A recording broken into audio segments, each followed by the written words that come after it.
amin'ny fifaliana lehibe indray ary rasana babalala no iamina amintsika amin'izao fotoanany izao ao anatin'ilay fotoana irahantsika eto anatin'izao fandarantsika vavaka fiambenana zay rahanao amin'ny fandarana andramoka izao a ny akiradio a ny mpikambana anatin'ny vavaka fiambenana ary a ny groupe izay maresy a izay miaraka amin'ny isan'andro isan'andro a mamitotosa an'izao fandarana izay irahantsika eto a amin'izao fotoana izao dia monina vedana tompo amintsika tsirairay avy izay tratranto eto androany a dia miarabanao amin'ny anaran'i Jesosy ary manonona vedana tompo amintsika rehetrarehetra dia matoky sy mino fa ifampahireto indray tsika amin'ity androany ity a arahalasana vavamalala raha androany aloha vao tonga eto dia teteny aminao hoe tsika sendrasendra koa no natakavinao teto misy raha ilan'ny tompo anao a ary efa voalahatra sao fa tsika sendrasendra koa ianao mety mieritreritra hoe sendrasendra mba tonga teto ahako a ka andeha hiala fa tsy fa tena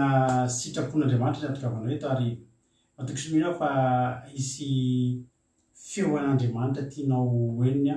amin'ity androany ity ka dia maretatra amin'ny farany a ady indray sasany hoe raha antsika eto a matoky sy mino fa ifampahiretontsika amin'ity androany ity raha ohatra koa hoe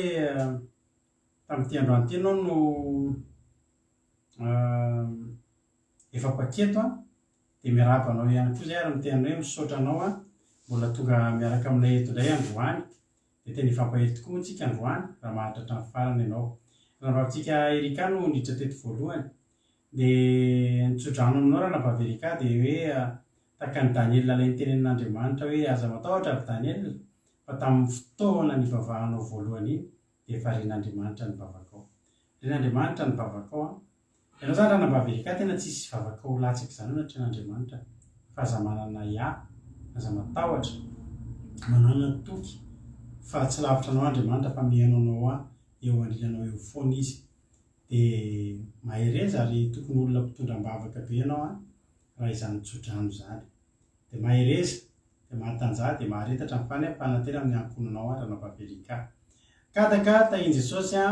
i Andriamino tonga soa zandry a i Angelina Diamant Erika Raka Mami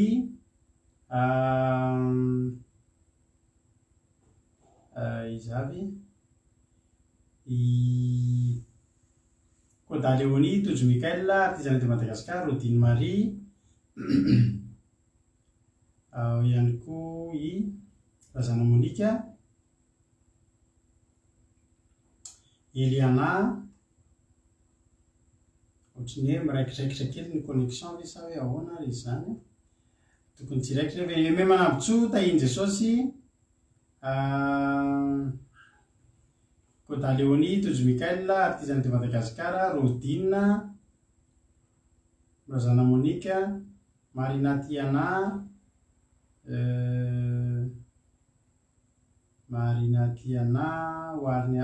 Varnia Antonirina Mapionina Lovely Razana Zo Sylvie Lovely Tina Fanila Zavindramana Fabiola Zanakandapa ao ihany koa Koda Léonie ao ihany koa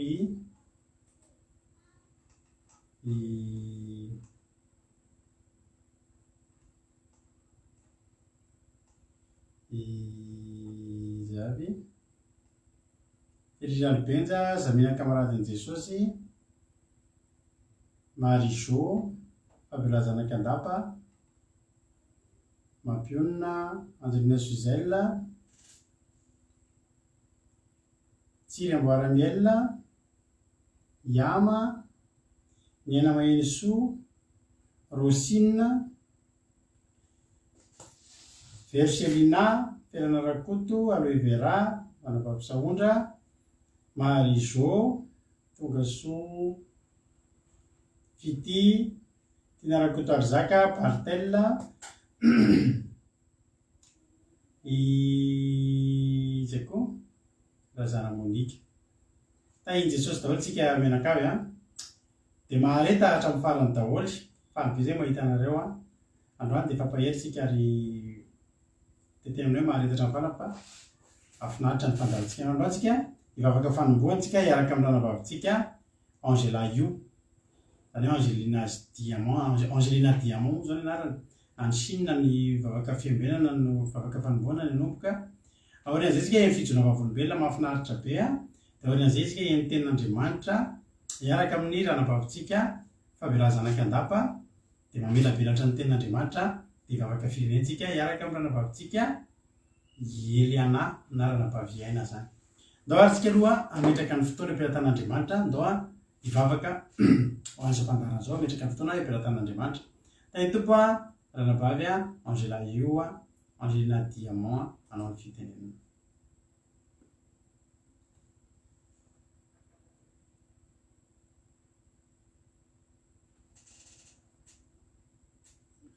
Anomboana izao fotoanantsika androany izao. Ry Jehovah Tompo Andriamanitra io,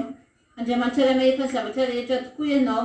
Andriamanitra mahagaga sy be fitiavana. Misaotra anao izahay Tompo, mbola menao tombon'andro, misaotra ny fitantananao sy ny fandaminanao programanay nahatratra izao vavaka fiambenana izao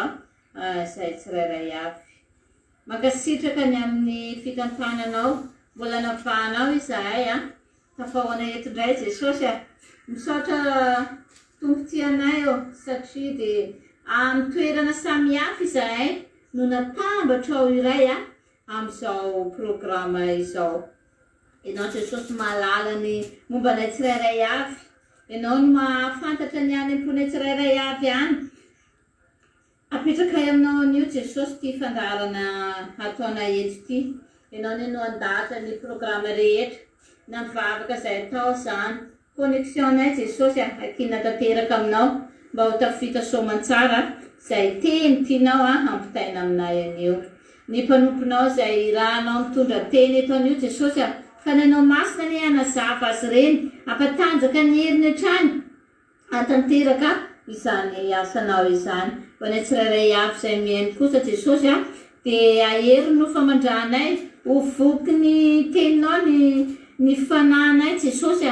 indraindray lesona tsara avy ao aminay satria dia tianay Jesosy izany mihaino ny teninao zany tombony lehibe ho anay tsirairay avy. Ny zavatra rehetra nataonay tsy fanaraka tamin'ny sitraponao, ifonanay aminao izany Jesosy malalanay eo. Mandrafo aminay Jesosy be fitiavana, ilay Andriamanitra tompony famindram-po. Amin'ny toerana rehetra izay alenay Jesosy dia fantatray fa ny masonao dia mijery anay tsirairay avy ka rovy izahay ary indrindra rovy amin'ny ireo ratsy fanahy sy ireo fanahy ratsy izay miodiody eny amin'ny fiainana eny. Teninao Jesosy no mampitony anay izay azonay na ho anay tsirairay avy izany. Ka ankininay tanteraka aminao izao fotoana azahoanay tombony, azahoanay fahasambarana lehibe avy aminao izany. Mamindrafo aminay tsirairay avy Jesosy malalanay eo, enoa ivavakay tompotianay eo. Alleluia, amen. Alleluia. Misaotra betsaka nanabavitsika Angelatsika tanatin'izay vavaka izay netiny teto hieno fijona vavolombelona aloha tsika dia avy eo tsika hieno hira dia hanomboka ny toriteny. Alleluia. Dia manofinaritra tsika tao mpandrosika nanabavitsika Aina tamin'ny sabata teo moa nisy tao anaty Zoom tao nisy efa mifarana tena mifarana ny fotoana dia mba nisy fizarana tsodrano izay tao ho an'izay nanatrika fandraisana mpanasamy tompo sy nanatrika ny fidirana hatrany farana tao anaty Zoom. Dia mino marimarina fa dia vokatry ny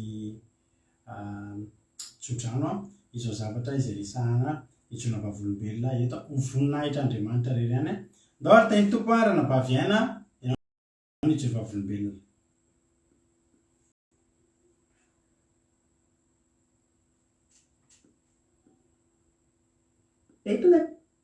Tain'i Jesosy pastera dia tain'i Jesosy sika rehetrarehetra izay tonga eto amin'izao ary izao dia fifaliana lehibe ho anao ny ijoro vavolombelona amintsika eto androany anandratra ny Andriamanitsika tsika ary tetenanao hoe velona ny Andriamanitsika, tena velona ny Jesosy izay potsika eto amin'izao fandarana izao izay torintsika isan'andro hoe tena velona ary mihaino vavaka io Andriamanitsika io ry havana. Tena fifaliana lehibe ho anao ny ijoro vavolombelona amintsika Nijoroako vavolombelento dia momba ny asako. Misy ten'Andriamanitra izay aloha tena hoe marina tamiko ary ohatr'izao ilay ten'Andriamanitra hoe raha manafona kely tahaka ny fotsinampy ianao izy dia afaka miteny an'ireo tendrombohitra ireo hoe menjera dia enjera io. Halleloia. Dia ohatran'izao ilay izy ry havana ao amin'ny asako moa izany dia izaho voninahitra ho an'Andriamanitra fa tahian'Andriamanitra amin'ny asako dia mitazona asa maromaro ao ampiasana, mitazona asan'ankizy maromaro izany ao ampiasana. Dia rehefa mitazona asan'ankizy maromaro ao ampiasana dia nisy ankizy anankiray izany fantatry ny mpampiasana hoe nahita ankizy anankiray hafa izany izy hoe afaka ny hiasa week-end satria manko izaho izao amin'izao direct Jesosy fa tsy miasa sabata intsony valim-bavaka koa izay tsy miasa sabata intsony dia izy izany mbola mitady ankizy izany hanolana amin'ilay sabata. Dia nahita ankizy anankiray izany hoe afaka hanao ny asako ny week-end. Dia rehefa hanao ny asako week-end io ankizy io dia tsy maintsy omena ozy izy ny mpampiasana tsy maintsy omenao jour anankiray ao anatin'ny semaine izany izy alatsinainy hatramin'ny zoma tsy maintsy omenao andro anankiray io ankizy io ho fanampy amin'ilay week-endiny. Dia nanontany anazy zany izy hoe inona ozy izy ny andro omenao anazy izany. Dia niteny teo hoe ay izao izany fa izao ry havana ny tany an-tsaiko tany vao niteny amin'izany izy dia tonga dia tany an-tsaiko tany dia izy hoe io asako io indray Jesosy efa nomenao anahy io tsisy makan'io izany ilay sabata no tsy esako efa tsy esako fa ilay asako dans la semaine indray tonga dia niteneniko mihitsy hoe any an-tsaiko any hoe io asako io indray tsisy maka izany io fa anahy io satria efa nomeny Jesosy anahy io dia anahy io. Dia izao ry havana tamin'ny zoma io zavatra io izany zavatra izany no niteny mpampiasa anahy. Dia rehefa tonga tany an-trano amin'izay dia izao mivavaka nataoko. Tadidiko ilay ten'Andriamanitra ilay hoe raha manafona kely tahaka ny fotsinampy ianao dia raha teny amin'ny tendrombohitra hoe menjera dia enjera. Dia izao tonga dia zavatra niteneniko tena niteneniko ampinoana be niteneniko hoe io asako io indray ohatra ny hoe tady hiala io tsy ny asako ny hiala fa ny asako indray tonga dia hitombo hifamadika ho azany zavatra izany tsy ho asako io ny isiaka fa ny asako no hitombo tena nitononiko ampinoana tamin'ny anaran'i Jesosy izany tena hoe tononiko tampinoana tena tononiko tampinoana izany vavaka izany. Rehefa mivavaka ny zoma alina dia izay ny vavaka nataoko. Dia inona tokoa ry havana fa tao anaty vavaka dia izy hoe tsy haiko Jesosy izany olona izany hoe ahoana ny fomba ataonao fa io asako io dia anahy io ary tsy ny asako io ny ala fa ny asako indray ny tombo tsy haiko amin'ny fomba ahoana dia direct Jesosy ry havana fa ny lahady dia tena anahy ny mpampiasa anao hoe satria manko izany io asako hoe manomboka septambra izany no alain'ilay ankizy hoe amin'ny septambra izy no afaka dia début septambra. Dia tena anahy ny mpampiasa anao hoe afaka tazomina ao izy ilay asa fa tsy afaka miasa indray ozy izy ilay ankizy dia taitra tonga dia fa maninona dia ozy izy hoe accidenté ozy izy ilay ankizy vavy tany amin'ny asany tany dia ohatran'ny hoe folaka tapaka ny tanany izany tapaka ny tanany ilany izany tonga dia alleluia any an-tsaiko tsy hoe sanatria hoe faly amin'ilay aretin'ilay olona za tsy fa izy raha hoentina mbavaka mba ho sitrana fa ny zavatra mahafaly anazy avana dia ilay miasa tamin'ny fomba rehetra Andriamanitra alleluia satria mba ho anahy ilay asako ary hoentiko mbavaka izany olo izany mba ho sitrana fa tena mahagaga dia hoe tena izay ilay valim-bavaka nataon'Andriamanitra nisy zavatra niseho tany ambadika tany mba tsy ahafahany ho tonga amin'ilay izy dia tasomiko ihany ny asako. Alleluia tena hoe direct Jesosy fa mihaino vavaka izy ary ilay vavaka nataoko dia tena hoe sur mesure mihitsy ny valim-bavaka nomeny Jesosy satria rehefa tsy miasa rehefa niteny anahy mpampiasa anahy hoe tsy afaka niasa izy fa mbola miasa izany hoe tsy niala izany ilay asako fa ilay vavaka nataoko tamin'ny zoma hoe tsy niasako ny miala fa niasako indray ara no hitombo dia direct Jesosy ry havana fa tamin'ny alahady iny ihany dia nisy olona niantso anahy hoe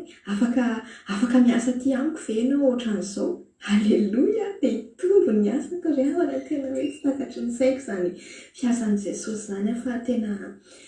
vavaka izay angatahanao io dia angatao ampinoana dia tena hoe tonoina mihitsy ny zavatra angatahanao fa hivaly aminao izany raha manana finoana ianao dia hivaly aminao izany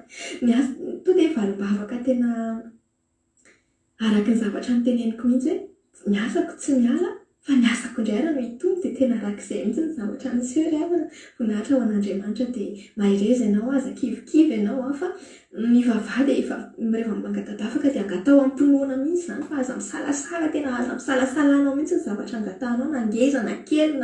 na ohatry ny ahoana na ohatry ny ahoana dia zavatra ilainao dia tena hoe angatao presi amin'Andriamanitra fa valiny aminao izany dia ilain'i Jesosy velon'i Jesosy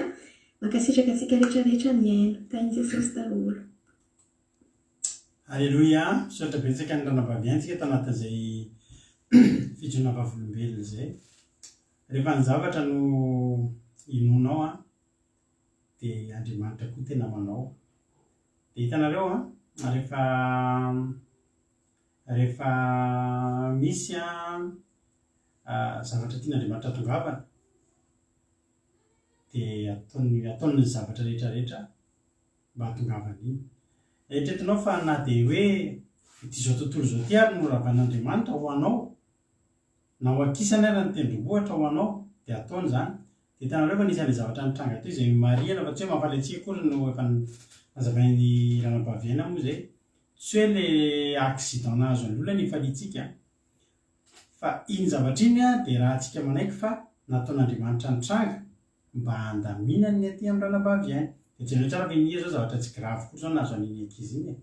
Zavatra jereo tsara zao iny zao tsy hoe ahafaty azy iny na hoe hitondra amin'ny takaitra fa jereo tsara fa vetivety kely iny dia sitrana. Vetivety kely iny dia ilamina.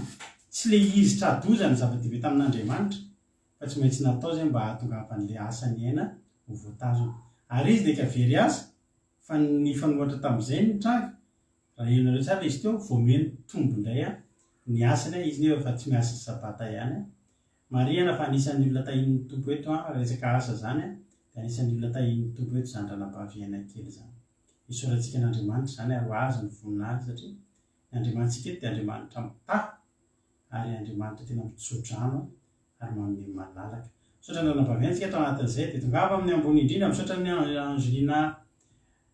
Diamantsika tamin'ny vavaka matsiro tamin'ny voalohany vavaka fanomboana fa dia tena matsiro ny vavaka dia Andriamanitra manafefa soavana ny amaly fitianao dia mitombozy mitombo fa soavana ranam-bavy Angela fa natena amin'ny ankonanao Jesosy amaly fitianao. Misaotra ny aina koa tsika na manome voninahitra n'Andriamanitra Andriamanitra dia tena izay manome voninahitra dia tafika voninahitra dia hitanao indray nge ny voninahitra Andriamanitra mbola ho asehony ianao ao aorianany iny indray. Angirana mahafinaritra amin'ity Andriamanitsika ity manao zavatra izy dia haintsika manome voninahitra azy amin'iny dia iny fanomezantsika voninahitra azy iny no mitohy aminazy aminao fahasoavana ho antsika vonay dia mahatonga antsika manome voninahitra dia misy zavatra tsy mitsahatra izany mahatonga amin'ny fiainan'ny olona mpijovavolombelona tena iseho voninahitra Andriamanitra satria mahay manome voninahitra n'Andriamanitra ka dia maneta anareo samy manome voninahitra n'Andriamanitra. Raha misy mbola tsy narabaiko Takan'Elizatsiala Fanira Zavadramanina Bertsaba Tojo Mikael Andrina Suizel Jesosy Mahery Vero Selina Erika Anatra Marie Jo Kadaka fanteneniko teo Mampina Svitiva teo Preta Marie Tongasoa izy koa mbola tsy narabaiko taminareo teo Tia Narakoto Azaka Tongasoa isika mianakavy maharetatra amin'ny farany andao ary eno tsika ao natentsika teo dia hiditra amin'ny tenin'Andriamanitra marina zany ranam-pavy lina vitsy no mahita zavatra ataon'Andriamanitra tena marina zavatra ataon'Andriamanitra be dia be fa vitsy no manokatra ny maso ny hijery ny zavatra ataon'Andriamanitra ary tsika rehetrarehetra raha ny tena marina dia manana ny zavatra itsona vavolombelona teo tsika isan'andro fa izany hoe fotoana ny tsy ampy. Za zao raha isan'andro tsisy fandarina tsisy toroteny izany eto fa mitantara ny journéako fotsiny ny fijoroana vavolombelona tokony ny tontolo andro ny tantaran'Andriamanitra dia efa ampy ary manana zavatra tenenina foana fa izany hoe toroteny ny tena ataontsika eto fa manome voninahitra n'Andriamanitra koa nefa tsika anaty fijoroana vavolombelona tsy indraindray. Tainy tompo raha Antanina Marie Charline Mamam Valtina ireo mbola tsy voarabako teo tonga soanareo dia maheleza ndao ary tatsika ty dia avatrany ny tompo raha nambavy Bartella tonga dia hiditra amin'ny tenin'Andriamanitra tsika rehefa avy eo meno finaritra ary tsika rehetra dia za dia linona ny tompo ao ary.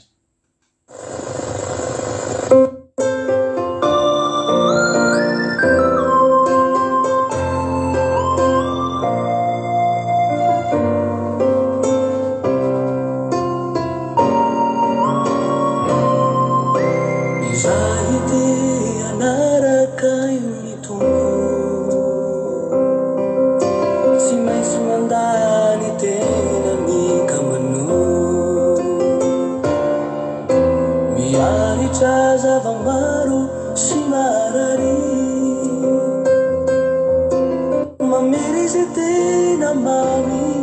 eto an-tany tsarovy fa lalan-tsarotra sady tery lolalovana fa tsy teo very ny teny tsy zava-maro iaretanao dia azo fijaliana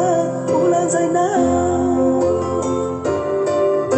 tsarovy fa lalan-tsarotra sady tery lolalovana fa tsy teo very ny teny tsy zava-maro iaretanao dia azo fijaliana olanjainao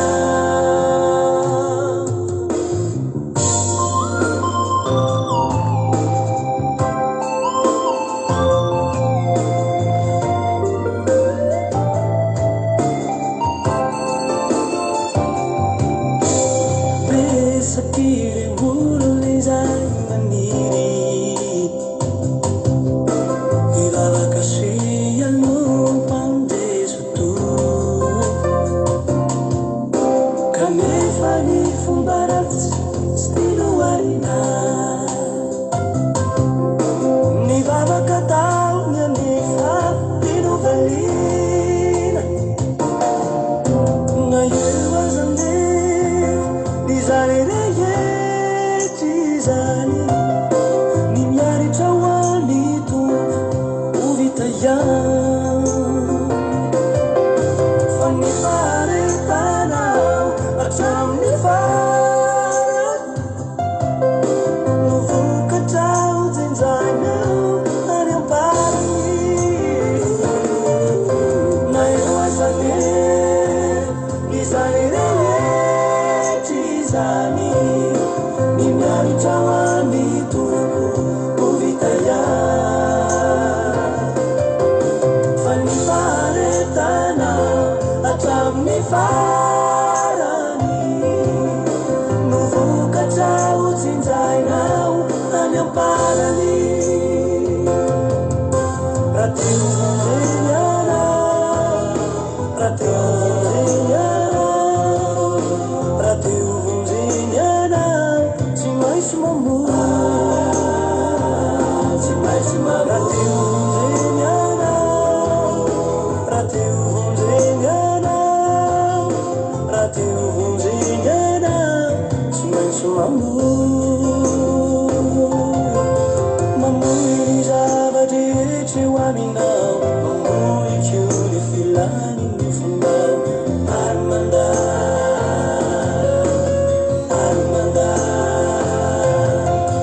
mamoy ny zavatra rehetra ho aminao mamoy keo ny filany ny fombao ary mandà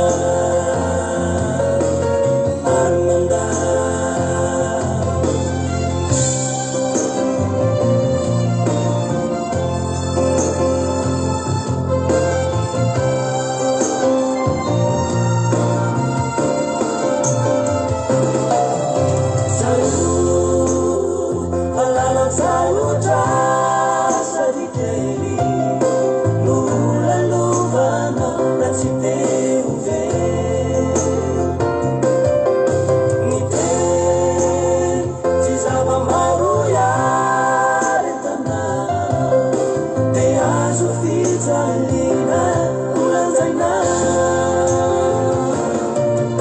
tsarovy fa lalan-tsarotra sady tery lolalovana na tsy teo very ny teny tsy zava-maro iaretanao dia azo fijaliana olanjainao dia azo fijaliana olanjainao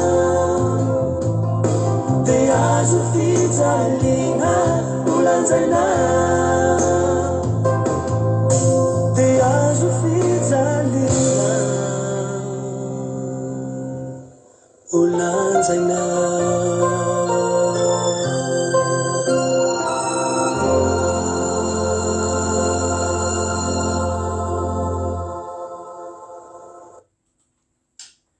Alléluia. Minao falerira latoa zao tanatin'ny niriva mba ty le zadelinina mihitsy mantsy izy ao a. Totra antsika rehetrarehetra tsy maintsy mamoy tsika. Tsy maintsy mamoy tsika raha tiantsika no any an-danitra raha rasana bavy-malala. Tsy maintsy nanjaina ny azo fijaliana maro izao a. Tsy maintsy mamoy ary tsy maintsy raha tsarotra sady tena makany an-danitra. Resaka momba zany tsika rehefa avy eo fa andolo tsika hidravitra any amin'ny tenin'Andriamanitra. Tenin'Andriamanitra zay raha tsika amin'ny ranavavitsika fa ampiolaza nakandapa. Mino afaka vonimbonina izy ao a, vonimbonina ao anatin'ny tenin'Andriamanitra amin'ity androany ity a.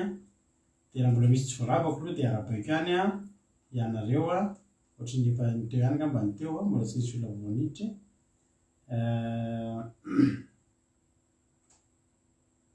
Erika anatra tahiny Jesosy tahiny tompo taholy. Eny ary ranabavy a Fabiola zanak'andapa hitorantsika tenin'Andriamanitra amin'ity androany ity a.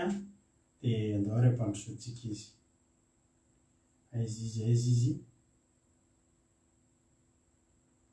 Rehefa avy eo ary natoro-teniny a tahaka ny mahazatra dia miveny eto ahako a mamelapelatra ny tenin'Andriamanitra. Alleluia. Maharetatra ny farany a. Tahiny tompo a ranavavy Fabiola anao avy hatrany a ny fitenena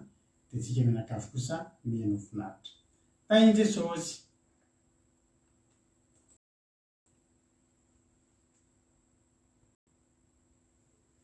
Miandry kely tsika tompoko lahy sy tompoko vavy. Halleluia. Tahiny Jesosy pastera menakavy, tahiny Jesosy ka tsirairay avy a dia manona fiadanany tompo amintsika rehetrarehetra zay mpanaraka tsy tapoka ity fandaharana andramoka izahao tia na vavaka fiambenana. Dia manona fiadanany tompo amintsika rehetrarehetra ny tenako a dia mbola resiko fahasoavana lehibe ho ary avana malala ny fandraisako anjara izara ny tenin'Andriamanitra amintsika androany anio izao a dia voninahitra ho an'Andriamanitra irery ihany. Tena hoe ilaintsika mifampahery a mifanovo hery a amin'ny alalan'ny tenin'Andriamanitra satria efa nikaiky tokoa ny fotoana sy ny ora vian'i Jesosy eny amin'ny raha ololanitra fa mila mijoro antsika ary mila mandeha amin'ny fahamarinana sy ny fahamasinana. Dia tsaroko ny tenin'Andriamanitra zay hoe ny olona hipetraka hihinana sy hisotro dia mijangana hilalao. Tena hoe fotoana zay tokony hanaovantsika kilalao mihitsy zao a, fotoana zay tokony foazantsika amin'ny ara-panahy fa mila mijoro tsara tsika, mila mitandra tsika amin'ny fiainana mandalo indrindra fa fiainan'izao tontolo zao a, mila mitandrina tsika ny mpanompon'Andriamanitra rehetrarehetra fa izay manao azy efa mijoro tsara dia aoka izy hitandrina fandraho lava. Andao tsika riavana dia hiaino tenin'Andriamanitra zay hoe zay fampaherizantsika ty androany anio izao a. Dia hitantsika any amin'ny Korintiana voalohany 2:10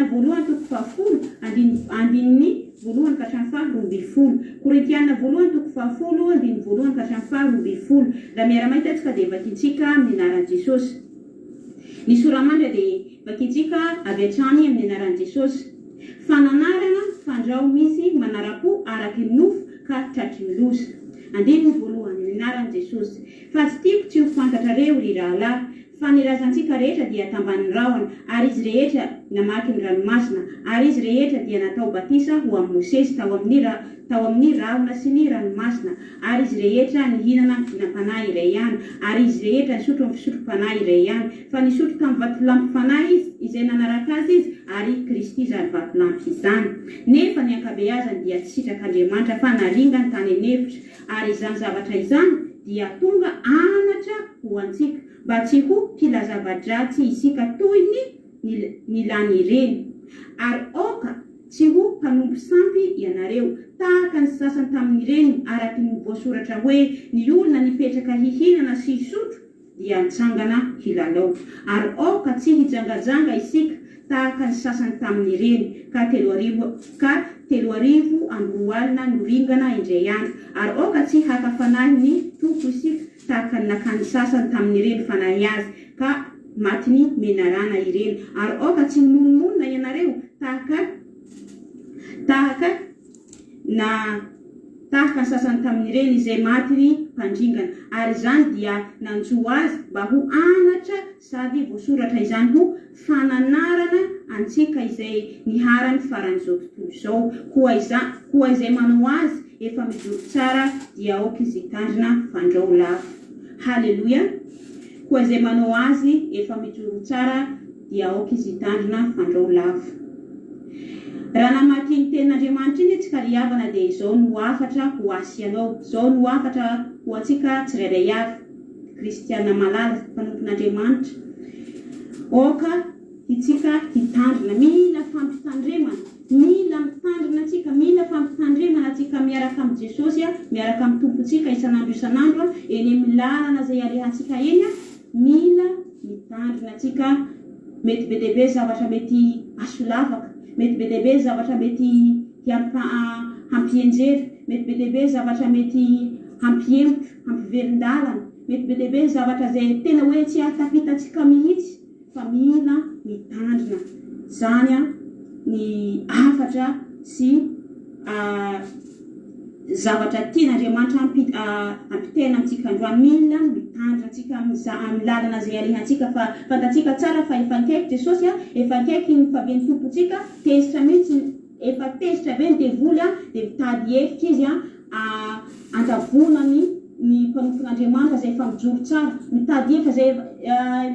ilay fa amin'izao tontolo izao moa fa tsy dia ao amin'ny devoly loatra satria afaninazy, fa izay mbola tsy ninazy iny tadiavin'ny devoly hevitra andavona iny olona iny. Indrindra fa tsy ka vita batisa, indrindra nefa mandry fandraisan'ny fanasan'ny tompo, iny ilay tena tia devoly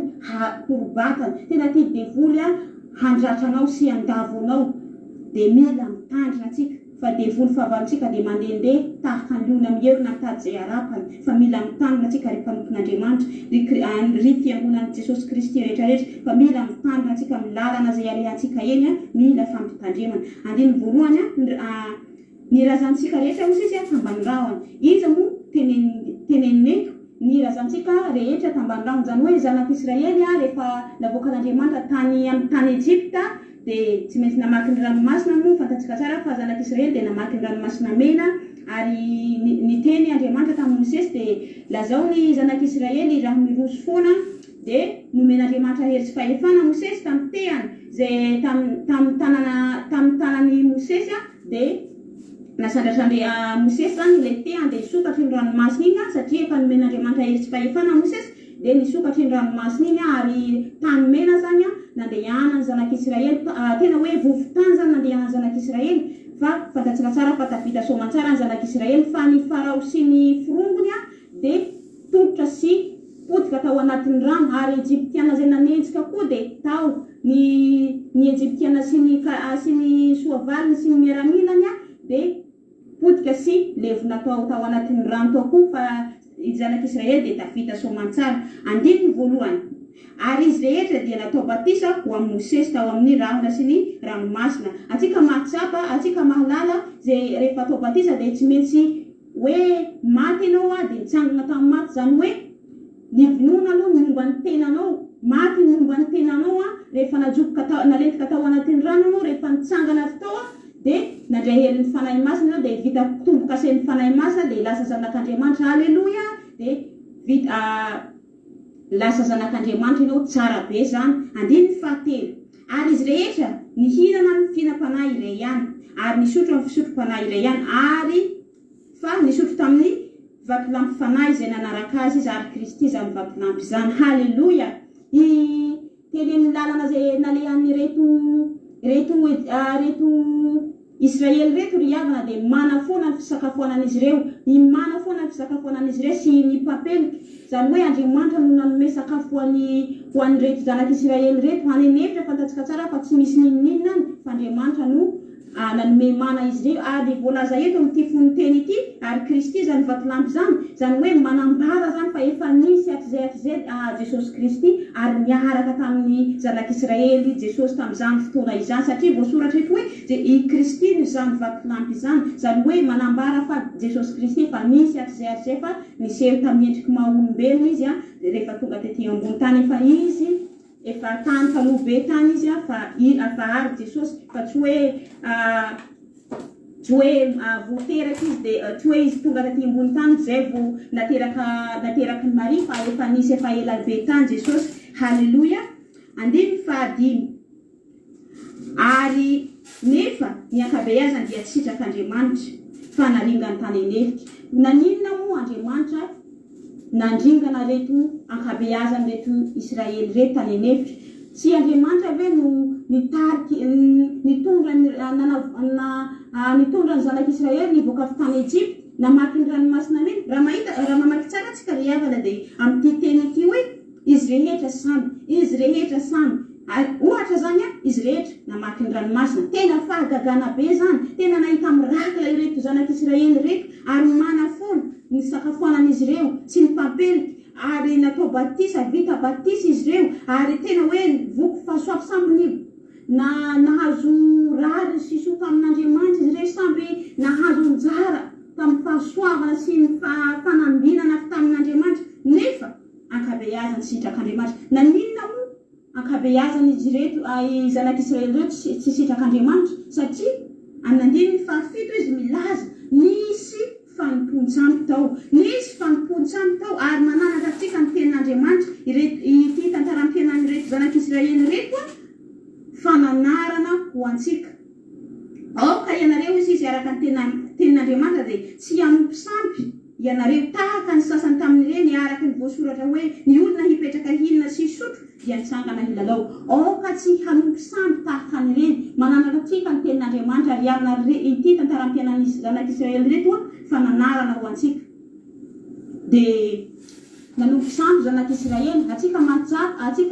mahafantatra zany fanompony sampy zany miankoka eny amin'ny zavatra voasikotra reny zavatra tena hoe zava-mamofady zany efa tsy azavetontsony fa fantatsika tsara zany fanompony sampy zany ary fanompony sampy hafa koa dia zao sao dia ny tenanao no indraindrainao, sao dia ny mpanompon'Andriamanitra no lasa Andriamanitra kely, sao dia pastera no lasa Andriamanitra kely. Tsy tao anatinao Jesosy, tsy tao anatinao Andriamanitra lasa iny mpanompon'Andriamanitra iny foana manakaiky ny fonao ohatrany hoe tsy mahavita zavatra tsy mahavita nininy ianao raha tsy ny raha tsy ny olona iny ohatrany hoe iny foana no manakaiky ny fonao. Raha izany ianao dia mpanompo sampy be dia be koa kristiana dia tsy maintsy asiana reny lakroa reny zay vao afaka miankoka, tsy maintsy asiana labozy misy afo reny zay vao afaka miankoka. Tsy ary havana raha izany ianao dia mpanompo sampy fa tsy mila mampiasa reny lakroa reny zay vao afaka iankoka sy hivavaka eo anatrehan'Andriamanitra ry havana. Afaka miankoka neza tany misy ianao afaka miankoka eo anatrehan'Andriamanitra, afaka miantoraka eo an-tongotr'Andriamanitra ianao fa tsy voatery misy asiana reny kisarisary reny. Tsia raha izany ianao dia mpanompo sampy atsika ry havana ary zany tena zavatra mamoafady tena tsy tian'Andriamanitra ny olona miankoka amin'ireny zavatra voasikotra reny tsy afaka miteny reny fa Andriamanitra ry havana dia tena hoe Andriamanitra saropiaro, Andriamanitra afo mandevona izy fa aokatsika ry havana dia tsy tokony ireny mpanompon'Andriamanitra reny eny mpanompo tahaka anao ihany ary izy ireo dia miafina amin'ny Jesosy izy ireo ary zay tsy mahavita ninina izy ireo fa raha tsy Andriamanitra no momba izy ireo dia tsy afaka manao ninina be dia be ny kristiana efa mahita ny mpanompon'Andriamanitra mahay mirakla mahay fahagagana sy rali any dia iny tokoa iny nomena voninahitra. Tsia ry havana malala raha kristiana marina ianao Jehovah-Andriamanitra irery any tokony nometsika voninahitra sy dera sy aza dia ho an'Andriamanitra irery any fisaorana afaka hometsika mpanompon'Andriamanitra raha mangataka afaka azontsika atao mangataka vavaka amin'ny mpanompon'Andriamanitra amin'ny pastera ohatrany hoe ohatr'izany mangataka vavaka mangataka tsodrano fa miankoka sy manome voninahitra ireny tsy azontsika atao fa Andriamanitra irery any tokony hometsika voninahitra. Raha mangataka vavaka ianao na pastera na mpanompon'Andriamanitra rehefa mivaly iny vavaka iny voalohany indrindra home voninahitra ny Andriamanitra dia home fisaorana koa ny mpanompon'Andriamanitra zay mitondra vavaka anao na nitsodranonao manomeza fankasitrahana ho azy koa fa Andriamanitra nometsika voninahitra sy ankofa atsika. Fa Jesosy Kristy rehefa naty teo ambony hazom-pijaliana tritry ny lamba rideau zay mampisaraka ny hevitra masina sy ny tempoly rehefa tritry iny dia afaka mivavaka amin'Andriamanitra mivantana atsika neza miangonangona telo amin'ny anarako dia afovoany aho sy Andriamanitra afovoany neza tsy mifidy toerana ohatra itsika zao eto amin'ny indirect eto atsika mivavaka fa atsika miny fa eto ny fanatrihan'Andriamanitra tsy voatery ny any amin'ny trano-piangonana amin'ny toerana zao no afaka iasan'Andriamanitra toerana rehetrarehetra atsika vatotsika mivoreto fa voreto dia matsapa fa eto ny fanatrihan'Andriamanitra. Halleluja. Eto ny fanatrihan'Andriamanitra atsika eto tsy mamorona kisarisary iankofana fa samby amin'ny toerana zay misy atsika tsirairay avy atsika zao fa eto atsika amin'izao fotoana zao. Halleluja.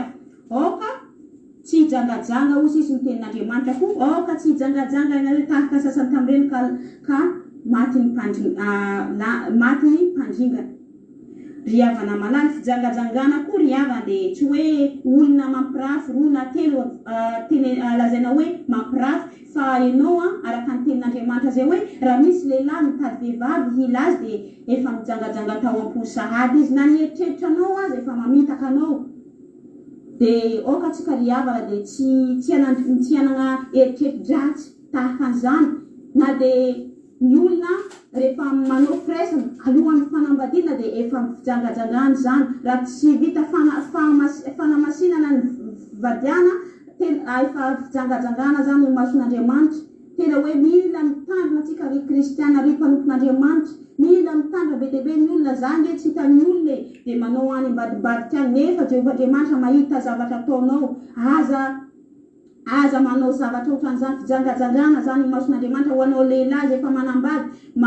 tiavo ny vadinao ajay ny vadinao ianao vehivavy rehefa manambady dia manajao ny vadinao maneke azy araka ny tenin'Andriamanitra hoe ny lehilahy mahazo vady dia mahazo sitraka avy amin'Andriamanitra fa ny trano siarena dia lova avy amin'ny ray fa ny vady endry dia avy amin'ny Jehovah. Halleluja. Ajay ny vadinao araka ny tenin'Andriamanitra hoe tsy tsara raha rery ny olona hozy izy fa anaovako vady sahaza azy tahaka ny Andriamanitra namorona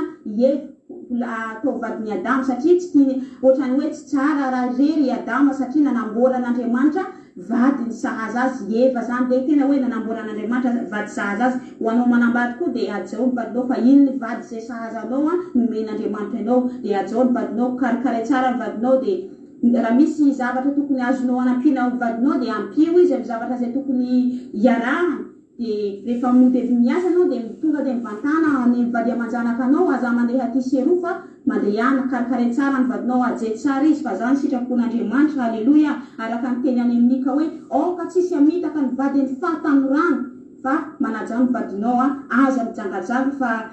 manandratsika ny tenin'Andriamanitra androany ry havana. andiny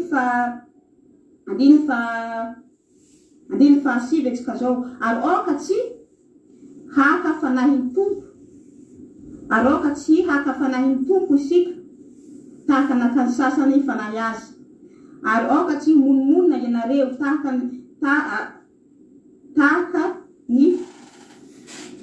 tsy monomonina ianareo tahaka ny sasany tamin'ireny izay maty ny mpandringana. Ry havana be dia be ny kristiana monomonina amin'ny zavatra zay miseho amin'ny fiainana. Ry havana manatra atsika ny tenin'Andriamanitra oka tsy monomonina tahaka an'izany atsika ry havana be dia be ny olona monomonina mpitondra monomonina amin'ny fiainana mandalo monomonina amin'ny fiainana zavatra na hoe tsisy zavatra hoanina be dia be ny olona monomonina foana amin'ny zavatra zay miseho amin'ny fiainana mamay ny andro monomonina olo mafana be ny andro monomonina milatsaka ny olona dia monomonina efa tsy mihitsy ny atao fiainana. Ry havana oka tsika tsy hanana zany fimonomonina zany fa Andriamanitra no mandahatra ny zavatra rehetrarehetra oka tsika hankasitraka sy hisaotra n'Andriamanitra matoa zavatra zay miseho efa zany sitrapon'Andriamanitra oka tsika hankasitraka sy hanome voninahitra n'Andriamanitra foana amin'ny zavatra rehetrarehetra misaora amin'ny zavatra rehetra fa zany sitrapon'Andriamanitra ninina zavatra miseho amin'ny fiainanao misaora n'Andriamanitra foana ianao maiza mankasitraka maiza misaotra be dia be ny olona monomonina dia ohatra tsisy amilanana foana ny fiainana ohatra ny korontana lava ny fiainana raha ohatra ianao monomonina tsy handeha tsy ahatonganao makaiza iny fimonomonona iny fa malaky ohatra ny hoe tsy mahatana tsisy fotoana zay ahafahanao tena hoe libra tena ohatrany tsisy amiranana tena tsy tsara zany raha monomonina foana atsika monomonina lava tsy tsara zany oka anao falifaly sy miramirana foana na dia tsisy sakafo ao na dia tsisy sakafo hoanina azy ao dia miramirana ianao dia tsy dia hitan'olo loatra anao hoe tsisy sakafoana fa mila miramirana foa satria miaraka amin'Andriamanitra foana ianao fa Andriamanitra ry havana dia tsy amelanao irery zany zanako sy ny esan-tanako ny ray dia adidiko ihany aokanao tsy homonomonina amin'ny zava-misy eo amin'ny fiainanao mahaiza mankasitraka mahaiza misaotra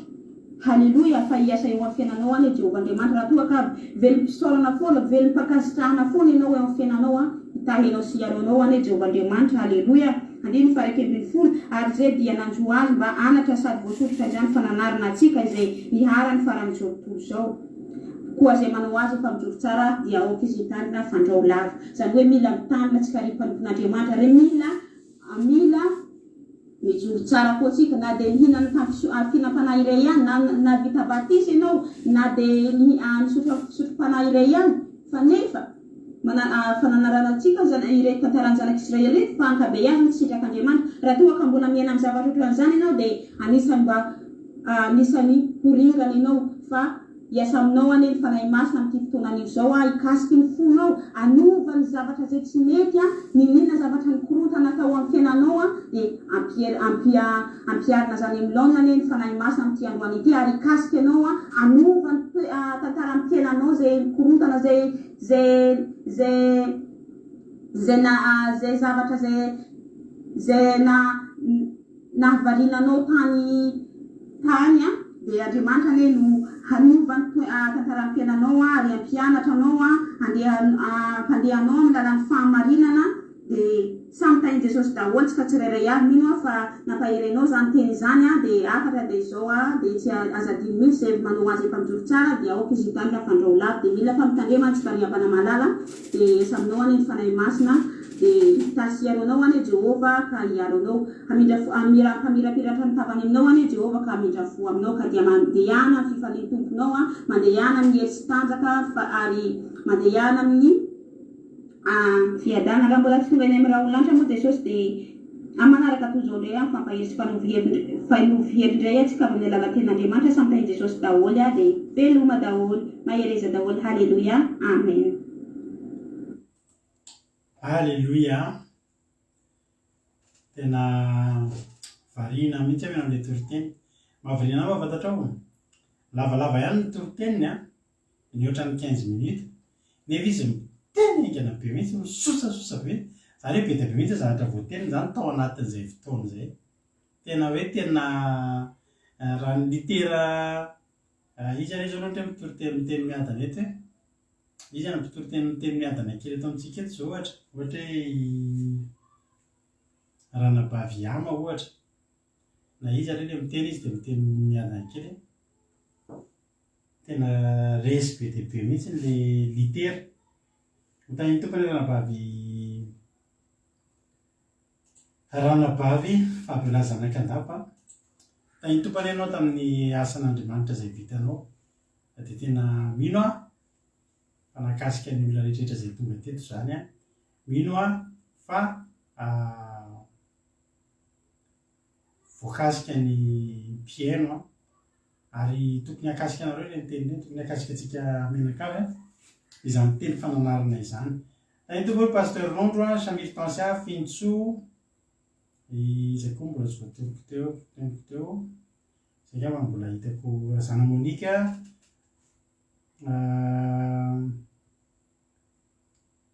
Selina Rosemina ozy nareo miteny miadana izy koa zao ohatra miteny miadana fa le any fabila tena misosa be mihitsy izy miteny dia dika zany be dia be mihitsy zavatra voateny ny tao anatin'le izy ka dia isorana azy zany dia Andriamanitra manankirepasoavana ne amaly fitianao ranabavy Ailina koa zao miteny miadana dia amboarantsika ny tena miteny miadana ty koa $100 amboarantsika dia Selina sotra makasitraka dia Jesosy amaly fitianao mitombosa dia mitombo fahasoavana dia tongava amin'ny ambony indrindra sectara donc zay tsy tara ianao Claudine Voemara hitra famelabelana mihitsika zao ary tokony antsika famelabelana eto androany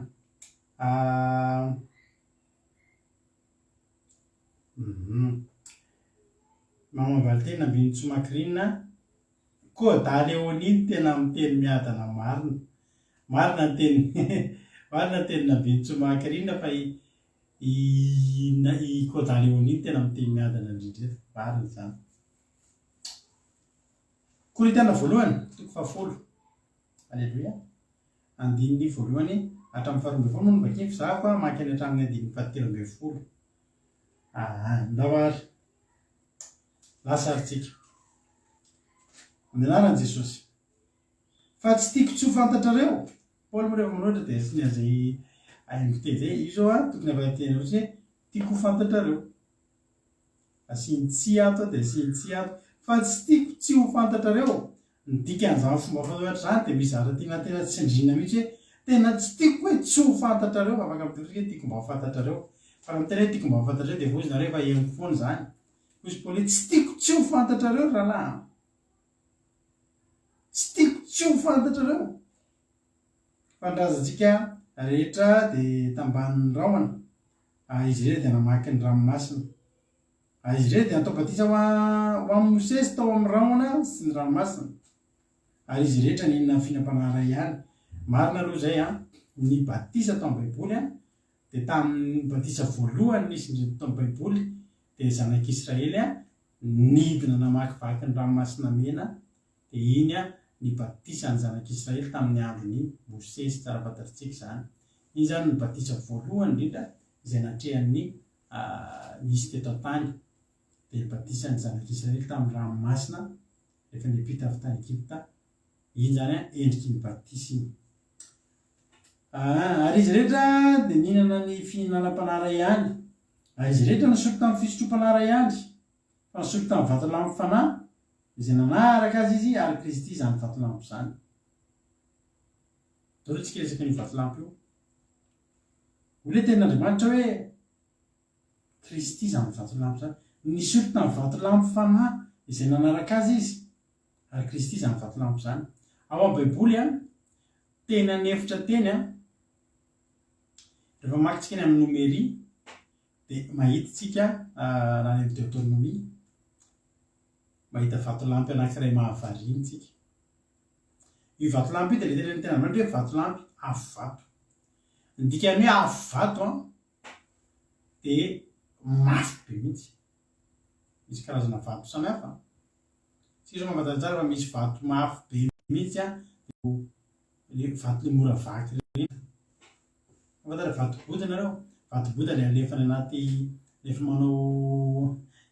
WC malagasy dia asiana ilay vato bota mitroka rano na vato ino filazan'ireny. Fa ny atao hoe vatolampy afo vato dia vatolampy mafy be mihitsy. Tena tsy mihetsika izany fa tonga dia mafy be. Tena dura, tena tsisy ohatr'izany. Io vatolampy io any amin'ny Deutéronomie any antsika maky vetivety. Ahitantsika tokoa hoe zany ny tsy tokony hankalazantsika Krismasy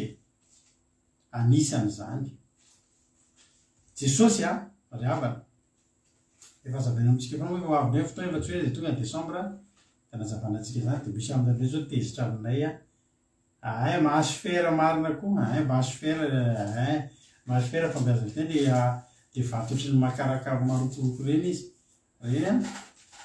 misy miantso koa ireny hoe vato bota. Tsy haiko na ireny ihany ny vato bota moa sa tsy ireny ihany mahazo fera. Ranabary. Hitanareo Jesosy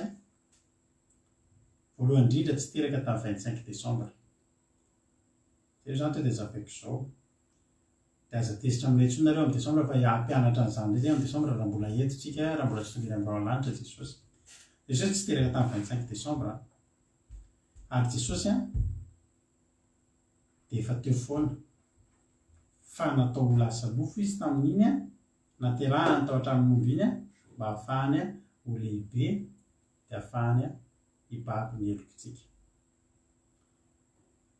Dia izao aty amin'ny testamenta vaovao tsika vao hitan'i Jesosy teraka tao an-tranon'omby. Hoy ilay tenin'Andriamanitra teo izay any amin'ny Korintiana no tenenina hoe ary izay rehetra nasotro ny fisotrom-panahy raha ihany fa nasotro tamin'ny vatolampy fanahy izay nanaraka azy izy ary Kristy izany vatolampy izany. Izao any amin'ny de ataony atoko favaloa ny fadimy sika mahita vatolampy anankiray io vatolampy io le vatolampy a nokapohan'ny Mosesy de namoaka rano amin'ny teniny amin'ny anaran'i Jesosy de ataony atoko favaloa ny fadimy izay nitondra anao tany amin'ny tany hevitra lehibe sady mahatahotra izay misy mianarana afo sy maimboka de ny tany mangetana tsy misy rano ary nampivoaka rano anao tamin'ny vatolampy afo vato misy an'io vatolampy afo vato io zany io le nikapohana de zavatra nahavariana tamin'ny vatolampy io mandeha ny zanak'Israely de nahita ny vatolampy io de nisotro an'le rano de mandeha indray izy efa mandeha lavitra be indray mangatety de io indray io vatolampy io nisy vatolampy nanana tongotra tao amin'ny baiboly tao ry havana zany hoe araka io teny any amin'ny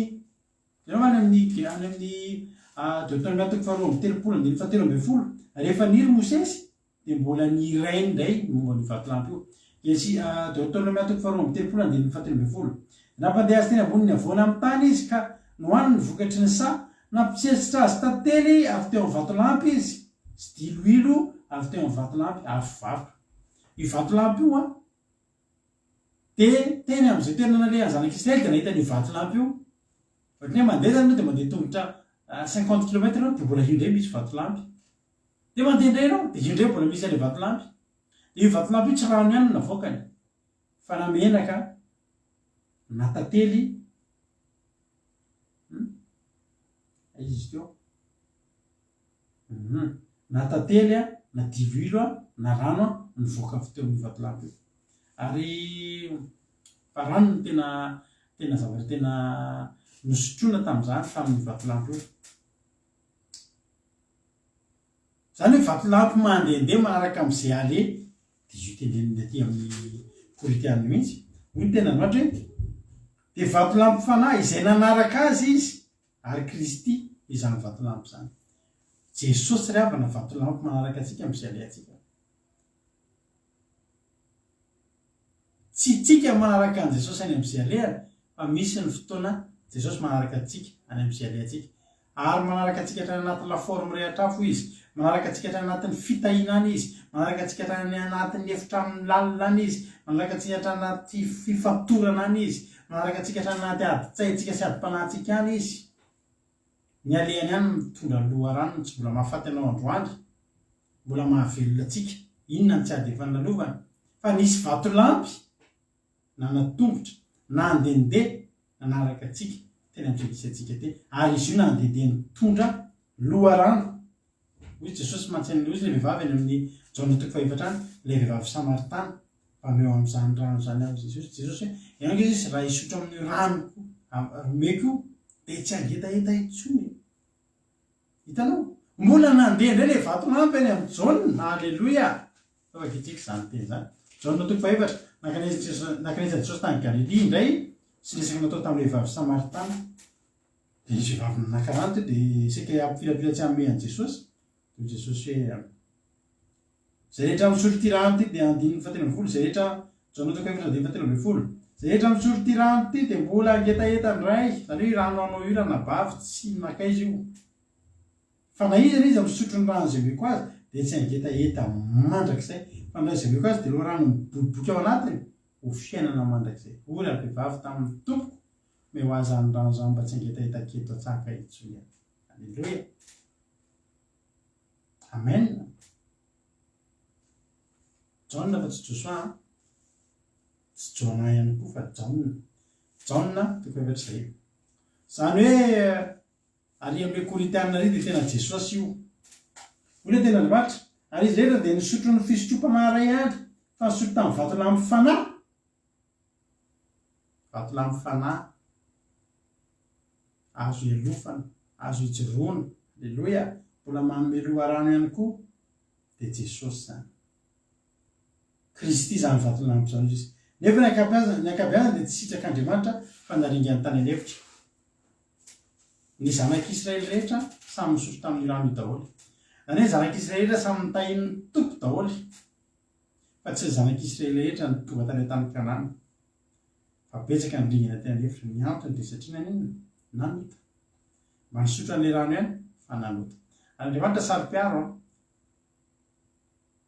andriamanitra tsy hoe rano manome antsika le rano jesosy tsy problème mamy manome antsika le loha rano fa ny tsy tatin'andriamanitra tsika mihinana sy misotro amin'le loha rano sy ny tantely sy ny dihuile nefintsika sady manota ihany tsika maka ny an'andriamanitra nefitsika milompo andriamanika avy ihany iny tena tsy tatin'andriamanitra iny androany zany tena tsara fantatrao fa misy vatolampy na dia ho tokantraminao mandeha miasa ianao misy vatolampy manaraka anao misy projet ataonareo mianakavy miainginareo eo le vatolampy eny an-dalana eny eo le vatolampy marapahatongany amin'ny fahatanteran'ny projetnareo eo le vatolampy manome anareo loharano velona mahatonga anareo mandeha tsoro reraka dia jesosy zany vatolampy zany alleloia saotra jesosy hoe ny amin'ny loharano zay menao vatolampy fanahy izay manaraka eny rehetrarehetra eny le vatolampy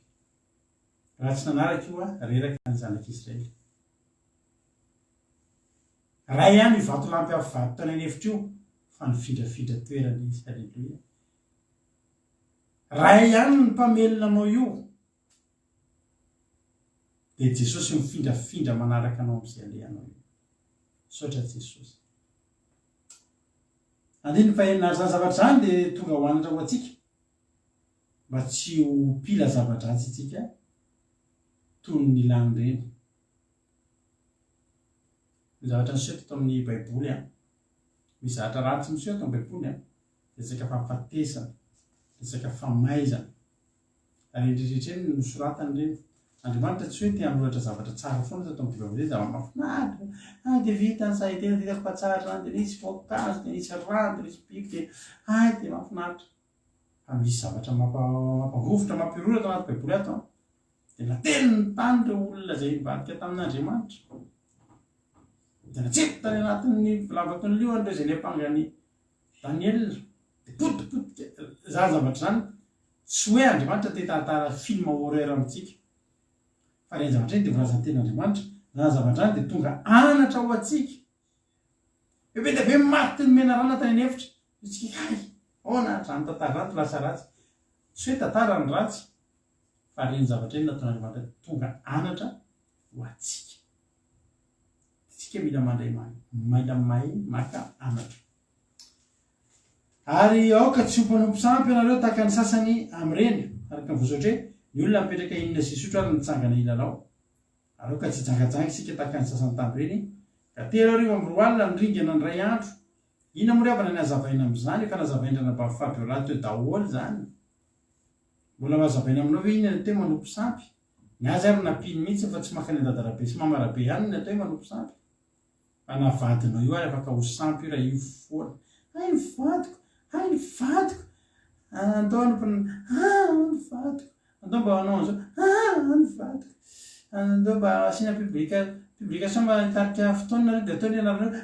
vadiko andao anao commencement vadiko dia vadinao zany sampy koa zany azonareo ninjaniza maka ny toeran'andriamanitra ao anatin'ny fotsika sy ny saitsika ao dia navaro hoaninao io ary sakafo dia sampy izy zay ny tena marina ny kristianina ray avana rehefa tena nandinika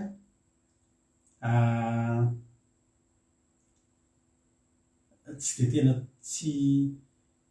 dia tsara ny kristianina hoe tena mihina-kanina be le tena sai-kanina be reny fa ny hanina mihitsy matetika fadina ao anatin'ny baiboly eo mila mahony ten'andriamanitra fa misy olona io sakafo mihitsy ny sampony ny kibony mihitsy ny andriamanina tena marina zany teniko anao zany misy olona zay mpiara-bavaka taminay tany dia mifady anina 7 andro tamin'izany ny rahalahy teo dia matanjaka be mihitsy izy 7 andro izy ao anaty tomobila misy mofo gasy ramanonaka kafe dia ny olona mavaka tena reraka ny amin'ny faharoa andro manao anareo zao fahatelo andro zay mbola matanjaka tsara izy ka alleluia fa izy ke midina kely ny olona mividy maka rivotra kely a voaka maka rivotra izy mivoaka kely a maka voankazo ramanonaka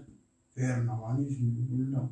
malezolezika efa vadika grigri izy nytarehan'olo izy mbo alavelona tsara karaha zany ny fivadikana tona dia tsisy varany zany a tsisy vokany zany misy olona mandeha tafika manao vavaka tendrombohitra zay tamin'izany tsy manomboka 38 vavaka tendrombohitra dia velary le ranabavy ny lamba tatabatra ny lamba hoany avoaka tsirairay daholo am'izay karazana cantine karazana fitaovana sakafo baolina ray misy vary dia misy laoka dia manodidina anazy ao tia misy rony ato ny angivy tia ny sakay tia ny desera petraka eo izy ialona mitolo avaka iny manomboka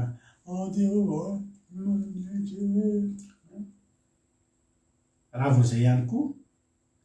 dia efa sampinao koa zay ny kibonao efa sampinao koa ny sakafo zay ary ny kibony andriamanina dia tsy tsara zay tsisy ampianarana zany tsika aza manompo sampy tsisy ampianarana zany koa tsika hoe aza mijangajanga manambady ianao a dia ny vadinao mihoatra an'izay a dia fijangajangana mbola tsy manambady ianao miroso amin'ny zavatra melohan'ny fotoana ianao dia fijangajangana anaty fijangajangana koa ny fanompon'andriamanitra hafa sady manompo an'andriamanitra ianao a no manompo any mamona fijangajangana koa zany ohatra hoe mpanompon'andriamanitra tia vola be mihitsy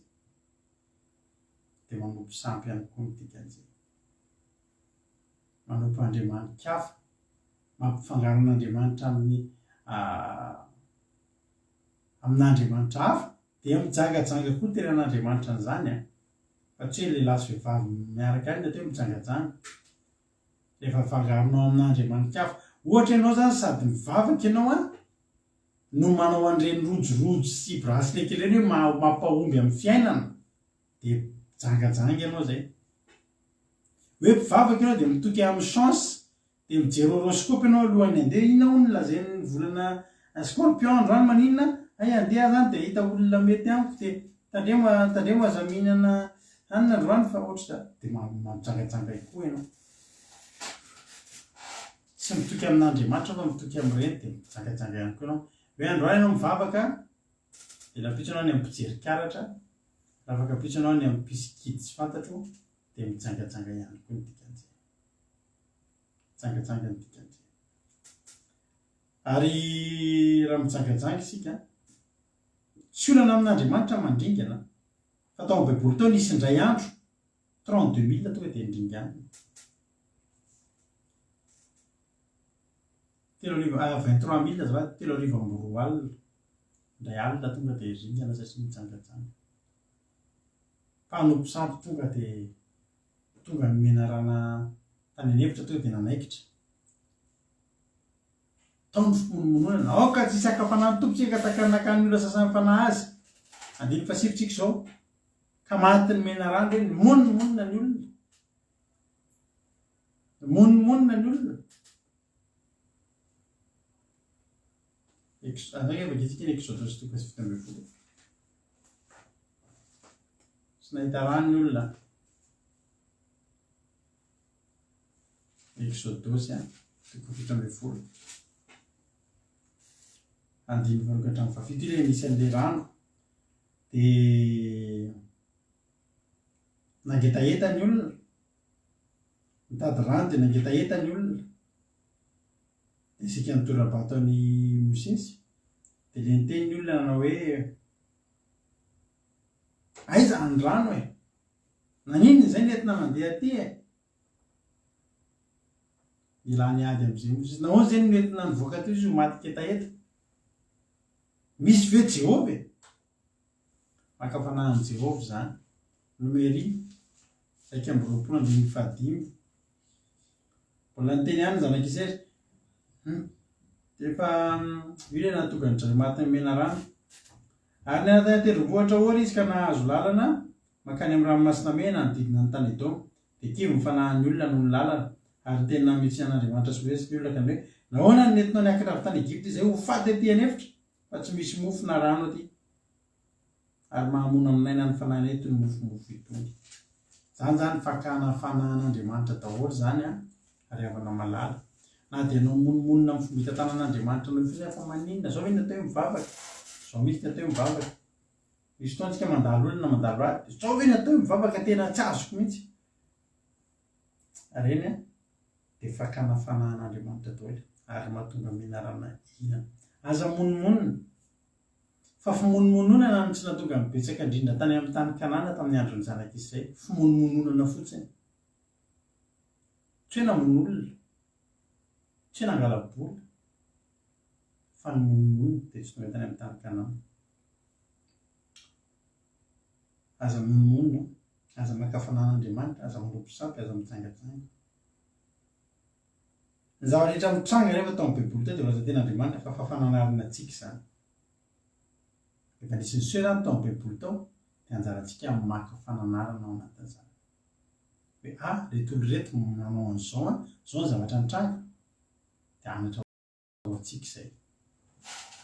alleloia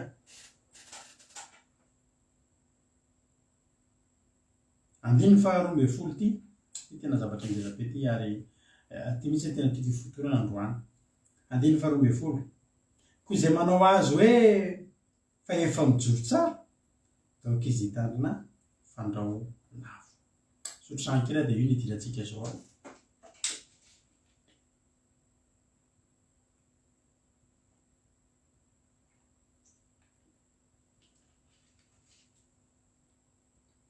alleloia mafana ny ampy dia mila misotro sankely koa izay manao azy fa efa mijoro tsara daoka izy hitandrina fandrao lavo marina teny ranovarontsika Fabiola teo ny devoly amin'izao avana amin'izao andro farany zao ary efa andro farany zao zany raha ny teny vaovao lehibe eo aminareo izay tokony hampieritreritra menakavy fa efa akaiky ny farany tena efa akaiky ny farany misy tena moa zay mampilaza foana manaitra kely ny ankizy foana amin'ny groupe momba an'izany hoe fiavian'i Jesosy zany fa zao ry havana variantsika olombelona fa Jesosy efa tena akaiky ary raha tena mandinika tsara ny baibolitsika dia azontsika antoka fa tena efa akaiky ny farany efa akaiky Jesosy ary mijery baibolitsika dia mijery vaovaotsika dia miverina mandinika baibolitsika dia manao fanadihadiana kely dia azontsika antoka fa efa akaiky Jesosy ary efa tsy lavitra intsony ny farany ry havana malala dia teny aminao androany fa efa akaiky Jesosy ny zavatra rehetra mitranga amin'izao fotoana iainantsika izao dia efa milaza amintsika fa efa tena akaiky Jesosy misy zavatra mitranga iravana ny ambadimbadika any fa tsika no tsy mahalala ankoatra ny zavatra izay hitany masontsika ireo ady ireo nge teneniko anao fa ara-panahy ireo ady miseho hitatsika zao hoe tsy takany ady ansiraka taloha tamin'ny taona raiky amin'ny valopolo zany intsony na takany adiny Vietnam sy ny Amerikana Vietnamiana sy ny Amerikana tamin'ny taona enimpolo tsy zany intsony io fa ady ara-panahy io ady ara-nofo miseho amin'izao ary misy heviny ara-panahy daholo ny ady izay mitranga amin'izao tsika miteny zao reny Covid ny zavatra nitranga rehetrarehetra eny tao ao io toetrandro lalovatsika io dia misy heviny ara-panahy daholo ary rendretrehetra eny no mitambatra dia mampilaza amintsika fa Jesosy efa tena akaiky Jesosy izay mijoro tandre misolavo fa mandrovotsi ny devoly amin'izao fotoana izao mandrovotsi fantany fa efa akaiky ny fotoanany dia ataony ny hevitra rehetra ary zao ny tena teneniko anao ny olona mijoro no enjehany ny devoly tsy mandany andro miataka olona tsy mirehatra zany intsony hoe olona vitan'izao hoe kristianina mbola misotro toaka, kristianina mbola mijangajanga, kristianina mbola tsy kitia antsony reny, miary ny ampandry mandriny atao matoritory tsara, fa le mijoro zay manao azo mijoro dia mitandrema solavo, satria misy fandavona amin'izao fotoan'izao ary tenin'Andriamanitra tsy mandainga miteny amintsika mananatra antsika, miteny hoe mitandrema fandraho lavo, zany hoe ilay zavatra mitranga dia misy fahalavona fandavona mitranga faobe mihitsy. Ho avy ny farany ravana malala, efa akaiky ngery avy n'ity farandro ity. Jereo tsara io adiny, jereo tsara Russie, io koa zao i Chine,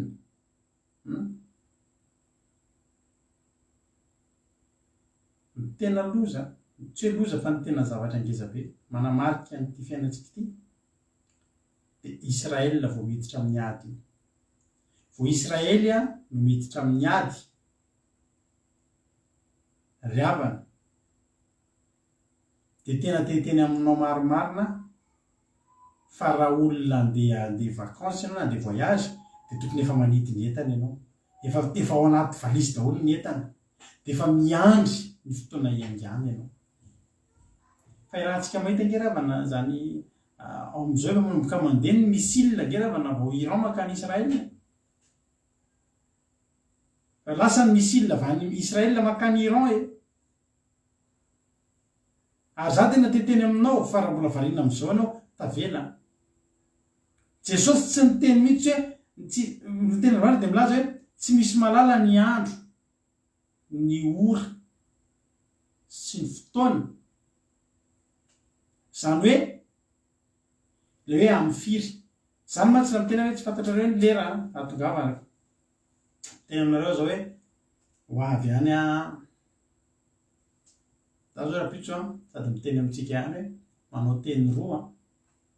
fa tsy haiko na izy fandarantsika rapitso na tsisy ny antony dia zao mandeha makany akaiky ny sofirana rakotany rapitso,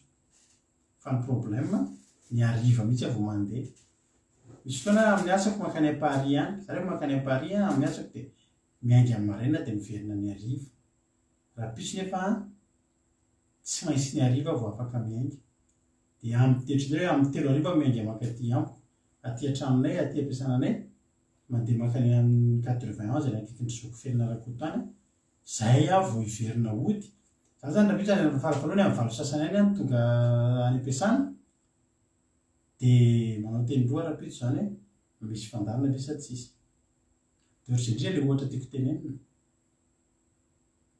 rapitso zany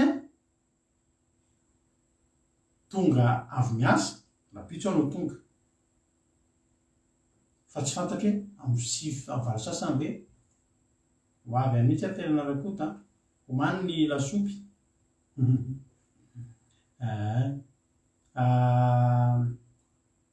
Ohatrohatr'izay zavatra teneny eo. Hoy tena avandry hoe tsisy malala ny andro sy ny ora na ny anjely na dia ny zanaka ary, fa Jesosy indray ny teny tamintsika ny indisy rehetrarehetra ao Matthieu 24 ny amin'ny fotoana eviny rehefa taky ny ahoana ny eviny. Ohatra zany za zany zao tenareo rapitso tonga ny andro ferana rakoto miainga aty amin'ny 3 fa tsy maintsy tonga any rapitso, fa tsy fantatro na amin'ny 5 any tonga any na amin'ny 5 sasany. Azonareo ilay tiako tenenina. Jesosy nanome antsika ny indisy rehetrarehetra hoe rehefa misy zavatra zao ny zavatra mitranga dia ho avy zay. Dia ilay zavatra mitranga nefa diniana daholo amin'izay, efa manaroka ny aviavy. Hatramin'ny tena hoe misy zavatra mitranga amin'izao fotoana izao izay mety tsy sapan'ny olona, misy dingana efa mitranga amin'izao fotoana izao. Nareo zao tsy mahafantatra mihitsy hoe tsika efa miaina anatina mosary maneran-tany tsika io. Dingana voalohany izay ho ataon'ny reto zareo elita anampotea, ny dingana resaka vaksiny, iny resaka Covid-19 sy ireo aretina rehetrarehetra anandreo reny efa anatin'ny programan'ny satana, fa misy mirindra an-dalana paralelina mandeha amin'izany ny an'Andriamanitra. Za tsy mampitahotra andreo fa nareo ny olona alohan'ny 2030 nge ary avana misy projet ngeza be fa alohan'ny 2030 ka be dia be ny olona tsy etsitsony dia tsisy zany fa mialatsiny aminareo zay nanao vaksiny ako zay na nafatra andreo za manao vaksiny fa alohan'ny 2030 tsara fantatrareo zany ny programandreo olona rehetra nampanao vaksiny anareo reo dia ny tsy otsononareo alohan'ny zany 2030 zany mialatsiny aminareo tena zany mety mampiasatra be zany teniko zany fa mivavah zay aloha ray a fa ny an'Andriamanitra eto no tenintsika zay ke ho amin'ny teninareo fana ny antsika mba eno ihany ny zavatra tenina amintsika eto tsika eto tsy mba miteniteny foana zany ary tsika eto tsy hoe koa rehefa aminanina angalana hoe laza hoe ilatsika filoham-pirenena na andehanao inona ako dia akan'ny fony vahoaka hoe andehanao faminanina fa tsika eto mianatra tsika miaino tsika mandinika isika fa misy mosary zao am'izao fotoana zao ao anatin'ny programme zay anatin'ny programme tsy hoe lange nareo nge mahita ny fiakatry ny vidim-piaina dia misy ady hitanao misy ady tsy dia tsenao tsara zao miady any Ukraine io zao a miady ny Ukraine io a angitiny firenena matanjaka lohany amin'izany zany ny Amerikanina tsara fantatro koa zany fa ny Amerikanina lay volazany tena vatra hoe ambodiny tafody zanak'ondry mbola tantara lava be zany fa amin'ny anao kely fotsiny ako hoe avaiza daholo moa zao no mivoaka ry havana ny hira fiderana sy ny ohatrany hoe mpitovy-teny sy ny avao États-Unis fa ho hitanao fa io mihitsy nylay atao hoe ambodiny tafody zanak'ondry tohatry ny tena izy a fa ambody ary jerenao tsara fa raha mbola resaka raha mandrika sy ady sy ny sisa ao anatin'ny foana ny Amerikanina resaka fitiavam-bola fitiavan-karena raha mandrika ady atsy ady aroa tsy maintsy hitanao foana ny Amerikanina tsy maintsy hitanao foana izy mody miseho hoe izy ny olona tsara-panahy dia manampy an'izao fa jerenao tsara ady any Ukraine io ady tsikely avana ady tsy tokony isy ary ady tsy tokony hiteraka zavatra be dia be fa ezaka mihitsy izay anisan'ny lohalarana amin'ny resaka mpikambana ao anatin'reto illuminatisme franc-maçon dia ny Amerikanina no betsaka indrindra ny mpanambola ny miliardera izay tena hoe ao anatin'ny fiketrehana zany nouvel ordre mondial izany dia le fanjakana tokana izay ahafahana tena hoe ahafahana miaro ny tongotr'ondrareo ary tena hoe ahafahana mife amin'ity zao tontolo zao ty miverina mametraka lamina matipaka vaovao dia avao Amerika dolika zany no mitranga dia jerenao tsara io ady tao Ukraine io dia jerenao tsara fa dia hoe na ny gaz na ny céréale ohatrany hoe Ukraine rery zany no tena mba hoe tena namokatra n'izany céréale maneran-tany ady Ukraine vao nisy dia efa niakatra ny tsisy ny céréale dia efa tsy nisy ny bebe zavatra tsy nisy hatramin'ny carburant niakatra fa ngatsy any amin'ny golf ny mpanao resaka pétrole revana fahitanareo zany le zavatra tena atao mihitsy n'izay hoe atonga n'le zavatra hoe iny misy ady midolona dia arotiny tonga ataony am'izay zavatra rehetrarehetra anafanganana n'inony ny fanaporetana ny olona satria anatin'ny programandrolona dia ny atonga ny olona ho tena reraka tanteraka dia ahafahandrareo miseho amin'izay ho tonga mpanampy ny olombelona dia ho tonga lasa Andriamanitra kely ho tonga ny amin'ilay planina tonga trany amin'ilay hoe fametrahana le antikristy izany zavatra izany zavatra somary lava moa le izy mazara tiako teninareo fotsiny dia zao ty misy zavatra ngezabe tiako teninareo tsy maintsy ataony reraka aloha zao tontolo zao ny Illuminati zany a sy ireo franc-maçon ireo élite maneran-tany ataony reraka aloha zao tontolo zao dia miara-miasa ataony variana amin'ny réseaux sociaux ataony variana amin'ny sakafo anaty sakafo any efa be zavatra be dia be mampareraka ny olona tsy mitovy mihitsy ny taha-pahaveloman'ny olona tamin'ny taona 1970 sy ny zao ny toe-batan'ny olona jeretsika matavitavy kely reny daholo sika am'izao manino noho ny sakafo misy zavatra efa avoleta be zany ary zavatra nomaniny efa amantaonany marina ny zavatra zany dia io zao misy ady dia janao tsara io ady ny Ukraine io a io ke fijanona amin'ny fotoana tsisy amijanona io amin'ny fotoana tsy ampoizina tsy joejanjara le filoam-pirenena ukrainiana io zao de efa manomboka avoaka ny zareo zany mampiditra moa izy mamoaka anazy ny fampalalam-baovao a ary raha te hanana fiainana milamina ianao aza mijery vaovao zany ntsony so ianao mbola eo lohany tele io jery vaovao fa laingana aseho anao rehetrarehetra eo de ina zara tiako tenenina tonga fotsiny zara tiana atogavana de zao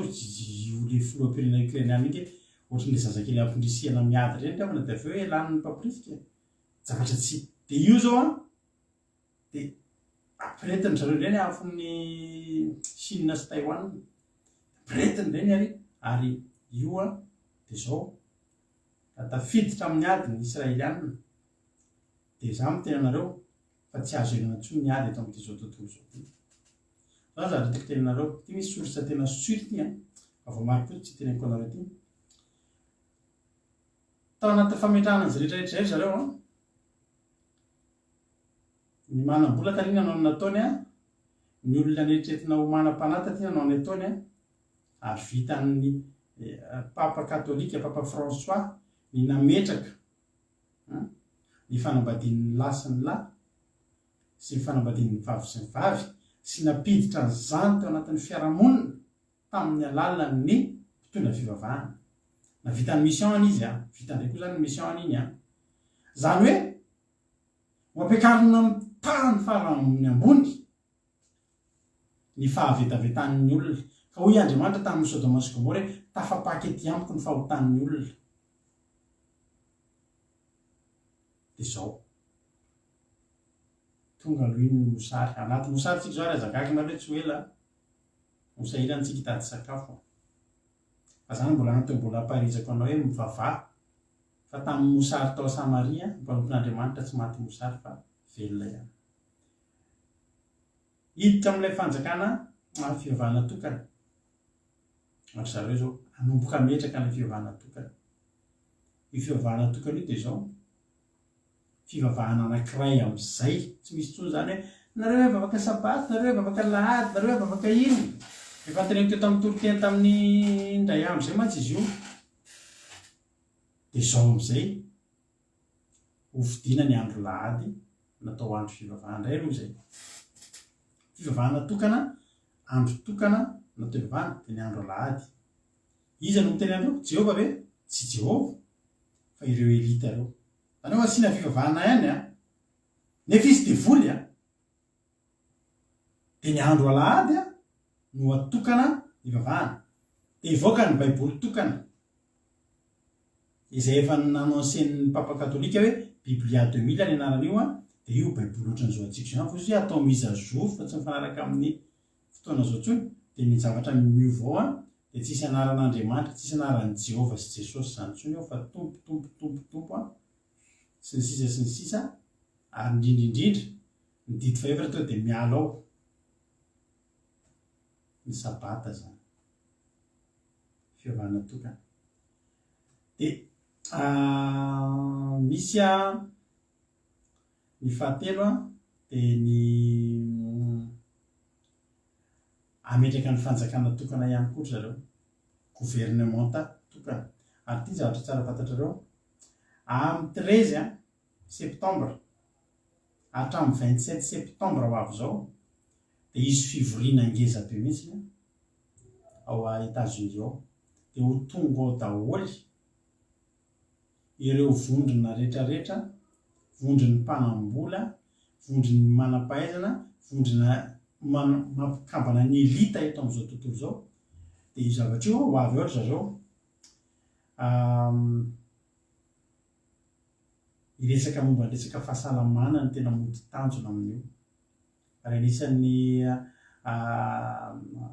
misy an'ilay atao hoe OMS Organisation mondiale de la santé Organisation mondiale de santé OMS izay an'ilay mpanambola be atao hoe Bill Gates ny amoaka zavatra be tabe aminareo mety ho bloqué ty fandarantsika ty fa satria ho avy Jesosy de aloha avoaka amintsika eto zay zavatra mba kely mampataritsika de zao misy zavatra ho soniavinao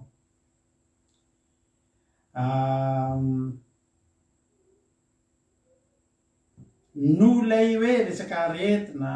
sy ny sisa de hitantsika tsara fa izy na hoe passe vaccinale passe sanitaire sy ny sisa de hiditra amin'ilay fanaovana an'ilay atao hoe passeport sy identité numérique ary zareo re tsika rehetrarehetra io zany a de tenao tonga de fa tena vomiditra anao anaty supermarché de fantatra iny radrakoto-salama zao momba an'iny ohatrozao a momba nyresaka any amin'ny fahasalamana ny itondrany azy efa nomboka hiditra amin'ny fifehezana ny olona izy zany fa amin'ny 13 au 27 septembre io a de isy fanaovan-tsony ingezabe mihitsiny fa io fanaovan-tsony ingezabe io no anaovana sony ny fananganana fanatanterahana nouvel ordre mondial eto tany ny teny taminareo zahako ao ny fotoana tapaka ny connexion sy ny sisa tena teneko anareo fa ao anatin'izay fotoana zay amin'ny ty taona ty tsy maintsy isy ny fahatapahana tanteraky ny connexion antsika ty de iverina am'izay izy aveo a fa zavatra vaovao am'izay no etiny misy zavatra tena hoe ho atomboka hatramin'ny voalohany am'izay zany ary eo ambany fikahindry zareo tanteraka volantsika io vola en espèce zany tsy asa ntsony afaka fotoana foy fa tonga de fa resaka carte resaka électronique daholo am'izay miasa eo tsisy firavombola hiasa ntsony ho tanteraka mihitsy n'ilay tsy mifahazahoana amin'ny vidy tsy fahazahoana amin'ny varotra ary vola tokana no ampiasaina tsisy euro sy dollar ntsony zany vola tokana no ampiasaina tsy ho ela miverina amin'le 13 au 27 septembre amiko rehefa vita ny fanaosoniavana an'io de hiazakazaka amin'izay ny fiezahana ny atsika rehetrarehetrareto izao fandarana tenentsika zao fandarana ataontsika zao ny anisan'ny voalohany tsisy itsony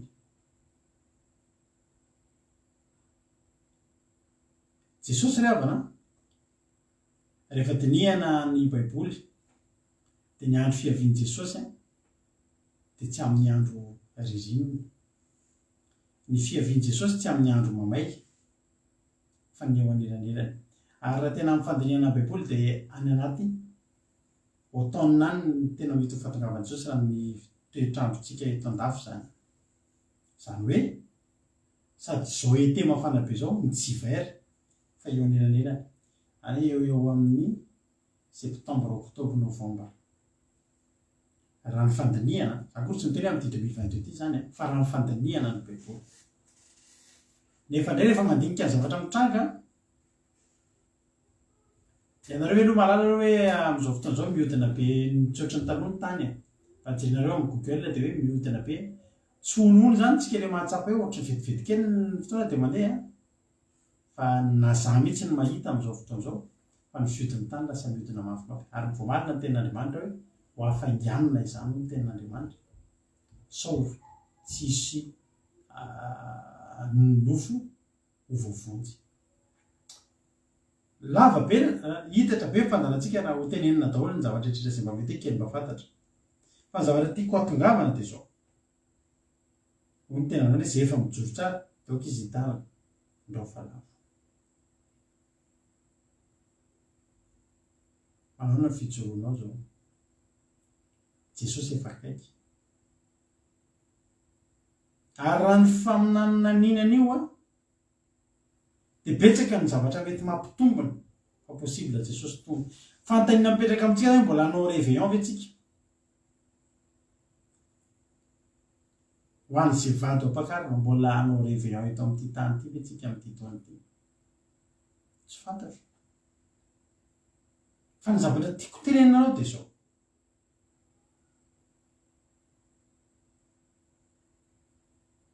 efa mijoro ianao zao firy taona ny nahitanao an'ity fandarana ty tena fa tsy tena fa tsy ty fotsiny ohatra betsaka ny mpanompon'Andriamanitra pastera tapaizana mitondra antsika anaty fahamarinana ity fandarana ty indray de tsy pastera ny tompona andraikitreto de ny tenany mivady zany fa izay kosa de tsy ny salasala atao anatin'izay fotoana zay rehefa mpanaraka nahitra am'izay nareo de ny mitorenareo amin'ny filazantsara ny lanitra ny fiainana mandrakizay ary raha nisy kely fantatray anisan'ny nanomezana antsika lehibe tamin'ireny kovida ireny dia ny famoahana vaovao tahaka izany izay mba kely fantatray ka fantatray fa mitombony betsaka ny vaovao mandeha fa tsy ohatra izay eny dia tenena izao indray hony fa dinihanao lalina hoe ahoana marina ny amin'izany zavatra izany dia avokako aminareo amin'izay satria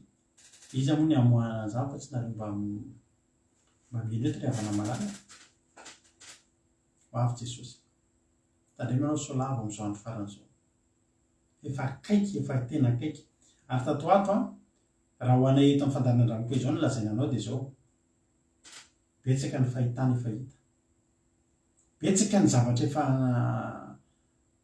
ao ny manofy foana tatoato hoe efa akaiky Jesosy ao ny manofy ny fiaviany Jesosy ao ny mahita fahitana ao ny maninandry tsy laza aminao zavatra be dia be azy satria izany hoe manjary sao hoe tsy mampitombo ny fonanao fa zavatra tiana teneninanao fotsiny dia izao hoe akaiky Jesosy tena akaiky Jesosy miomana efa feno ny fepetra ozy mampinona marina zany feno ny fepetra ary andro ny fahasoavana izao ny arivo taona dia tahaka ny ray andro ho ny ten'Andriamanitra izao fotoana iainantsika izao ry havako dia efa milaza amintsika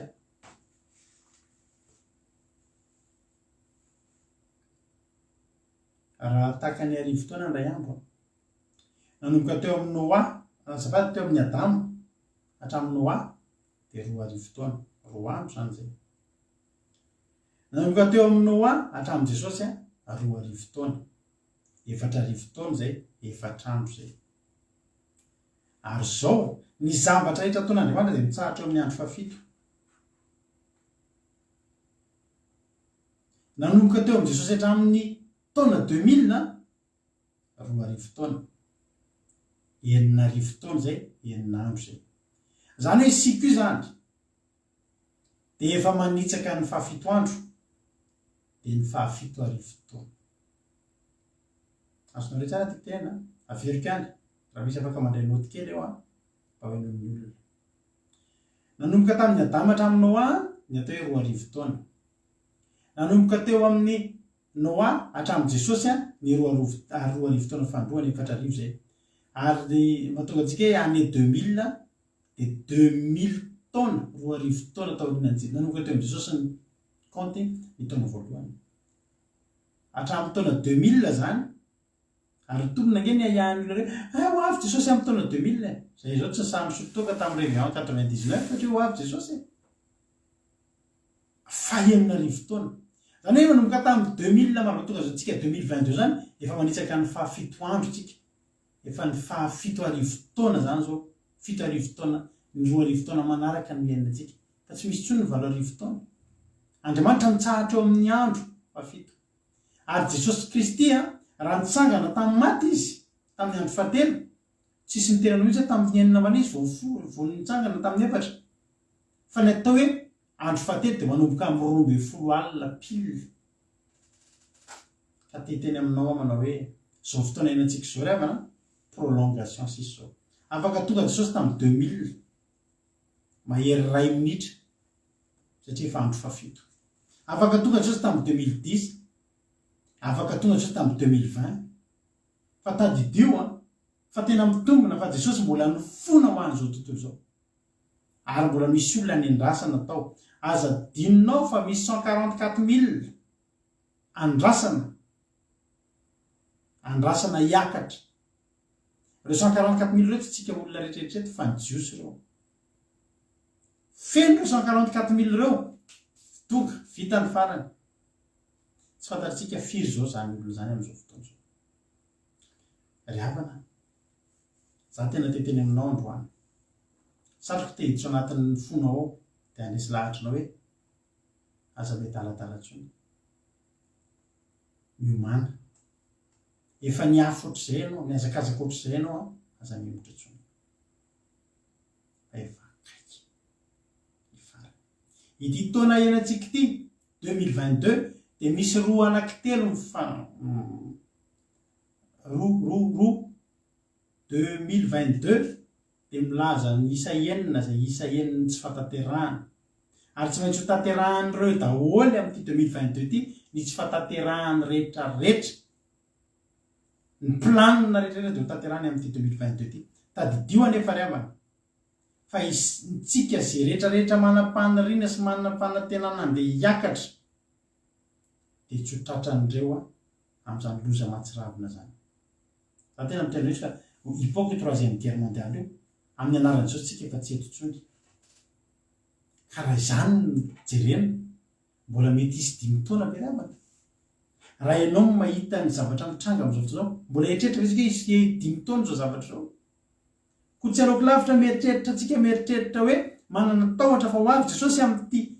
alohan'ny faran'ity taona ity ary raha ho avy Jesosy amin'ity alohan'ity faran'ny taona ity mety ianao mety mieritreritra mbola vo etoida ny ralarady sy ny mampiny zany fa sy saizako ny isy an'izany raha mbola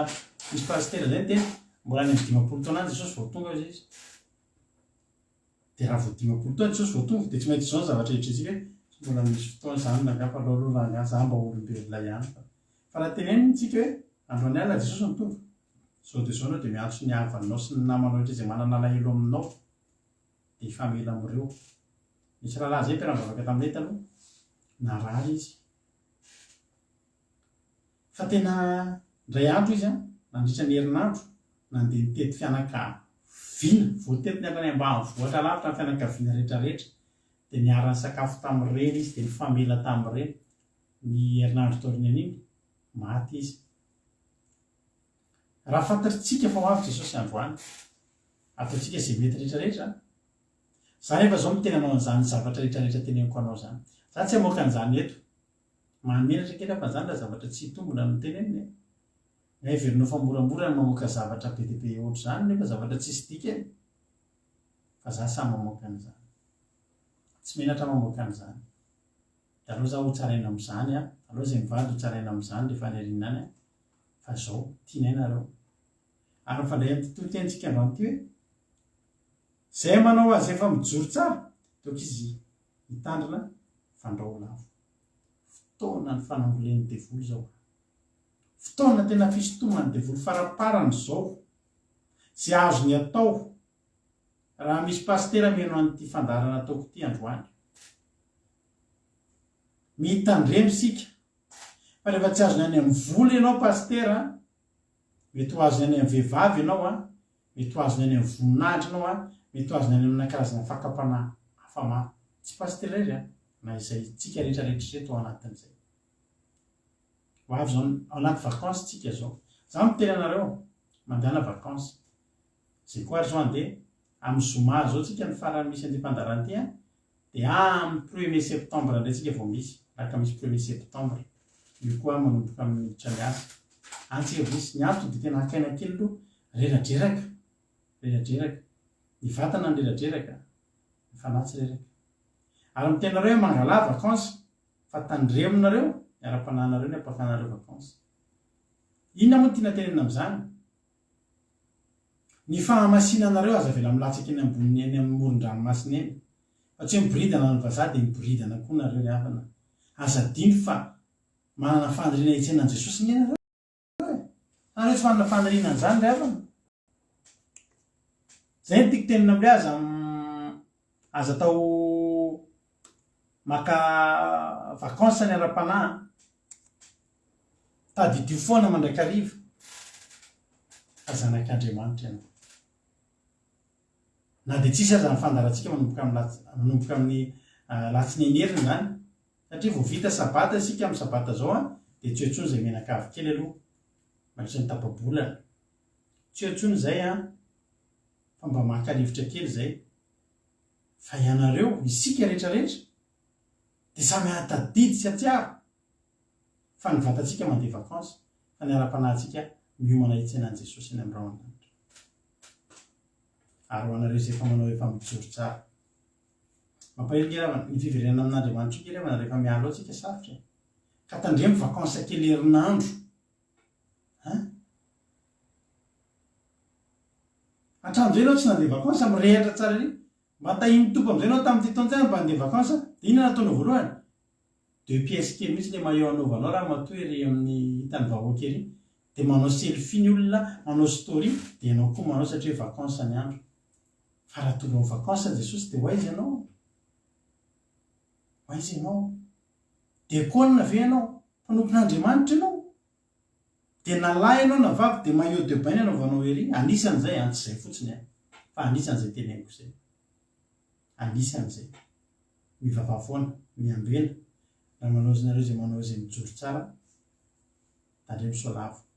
miasa ny devoly am'izao fotoan'izao anao zay aplatsaka atsika ary taditrio fa bonus be sy grade be any devoly raha mahalavo atsika zany izy am'izao andro faran'izao indrindra fa itsika reto hoe mba miezaka mijoro alleloia amin'ny fahamarinany reto mipairanao androany lavalava ny fotoana atsika androany nefa tsy maintsy navoaka taminao zay mba kely fantatra satria tandondomondoza ny olona efa mijoro moa fa mafite malagasy hoe azo avo alan-drivotra io ara-panahanao avo io alan'ny devoly io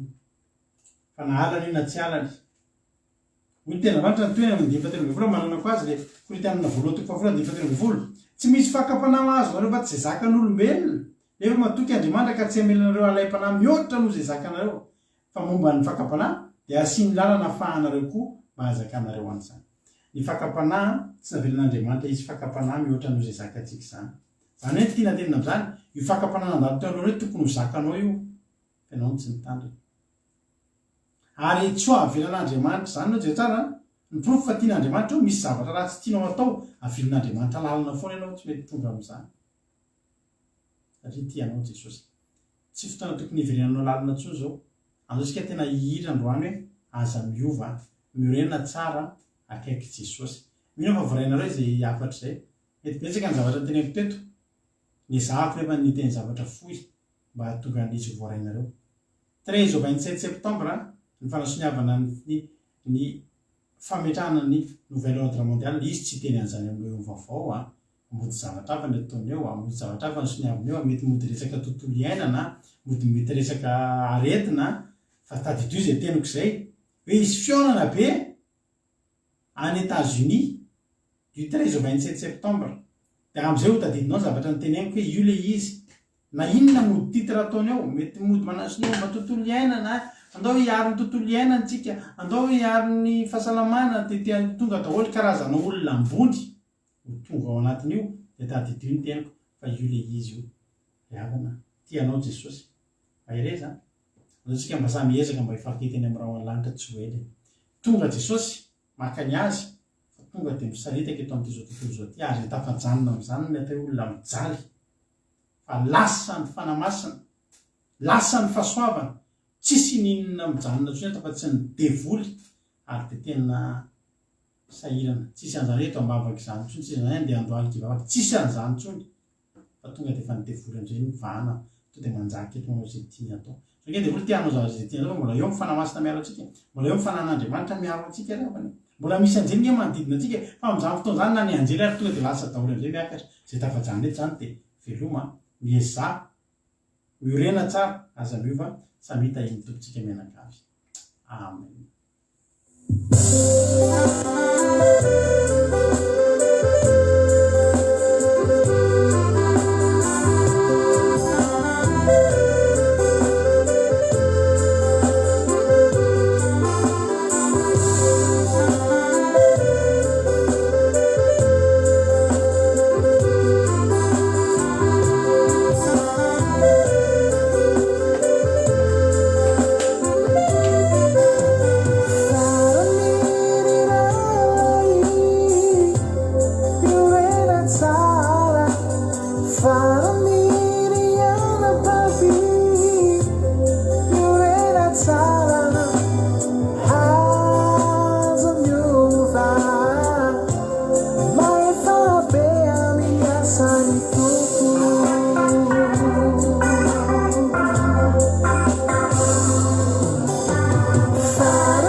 aza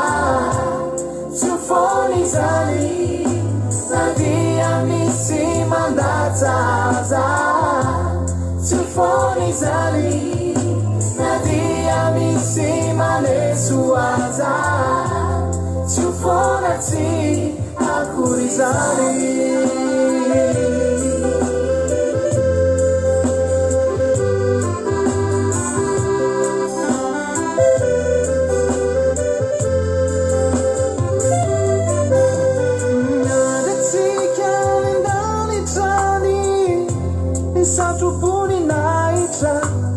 izay omeny tompo hoan'izay maharitra mandraky izay amin'ny fanompona maharitra sy matoky amin'ny fanompona maharitra mandraky izay amin'ny fanompona ny tompo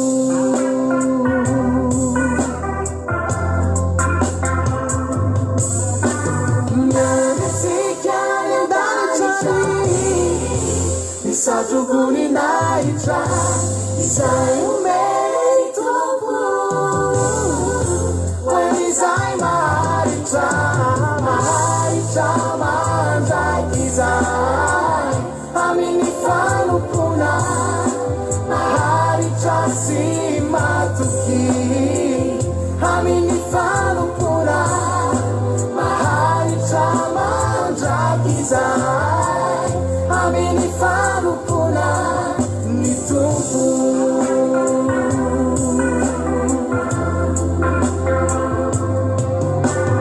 farany lalay niorena tsara farany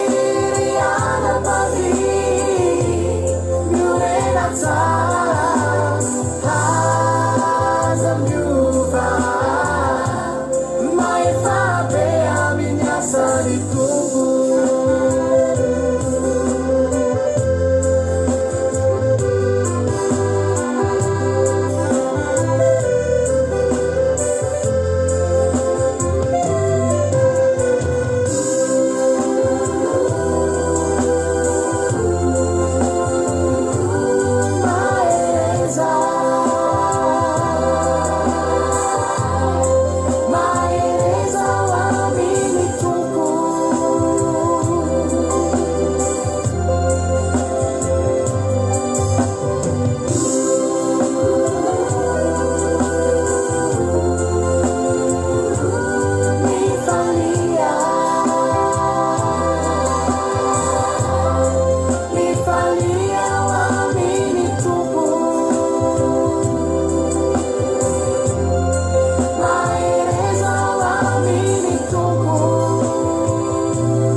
Halleluja.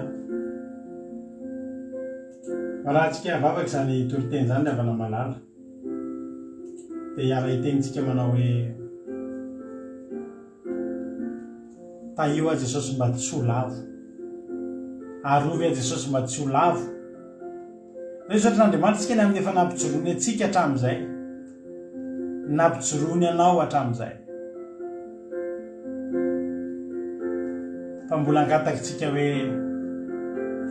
tsy ampy a Jesosy ny mijoro hatramin'izay fa ny ampy a dia ny mijoro mandra-piavinao dia mahatanteraka ny fiazakazahako. Halleluja. Ko andaontsika hivavaka avy hatrany efa lasa ihany ny fotoanantsika misaotra anao zay Jesosy tamin'ity fotoanandroany ity amakasitraka anao Jesosy satria tena tianay tokoa ianao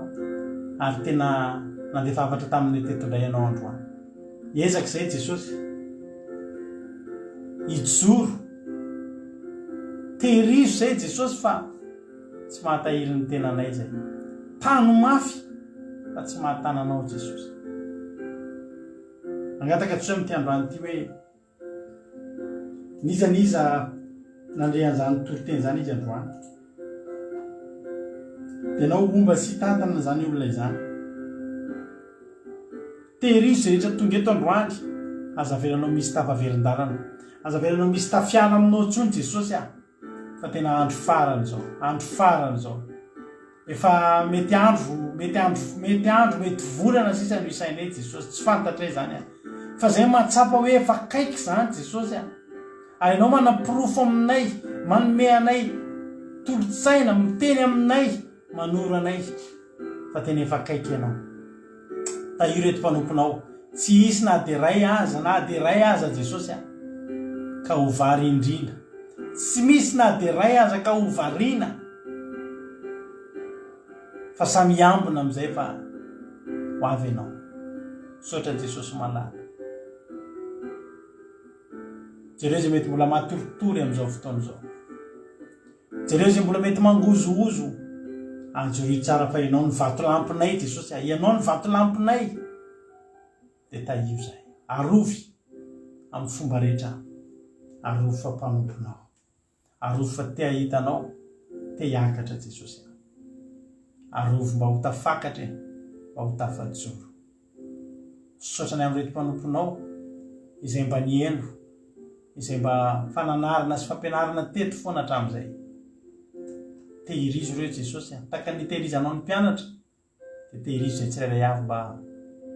hitseranao any amin'ny raha ho any lanitra avokoa sotra Jesosy betsaka ny tsy voalazako teto fa fotoana mandeha fa raha zay voalazako ihany koa mitateraka aminay dia maty antoka izay fa ianao anie Jesosy Kristy tompo ilay manao mihoatra lavitra ireo zay rehetretinay ianao anie hikasika ny tsirairay avy isan-tokantrano isam-batan'olona ampijoro izahay azavelanao ravan'ny devoly ny ara-panahinay mianaranao Jesosy teny zay napako teto androany dia tsy azony devoly tsaingoana na dia litera ray aza fa samy amoa avy zatoeny anatin'ny fony tsirairay avy hitondra hery eo amin'ny fiainana rehetrarehetra ary ho teny fiainana mandrakizay sotra Jesosy halleluia amen hivavakantsika ho an'ny firenena amin'izao fotoana zao dia andao mampandrosotsika nanabavitsika iaina hivavaka ho an'ny firenena tay tompo raha nabavy iaina anao ny fitenenana Taintompotsika rehetrarehetra taintompo pastera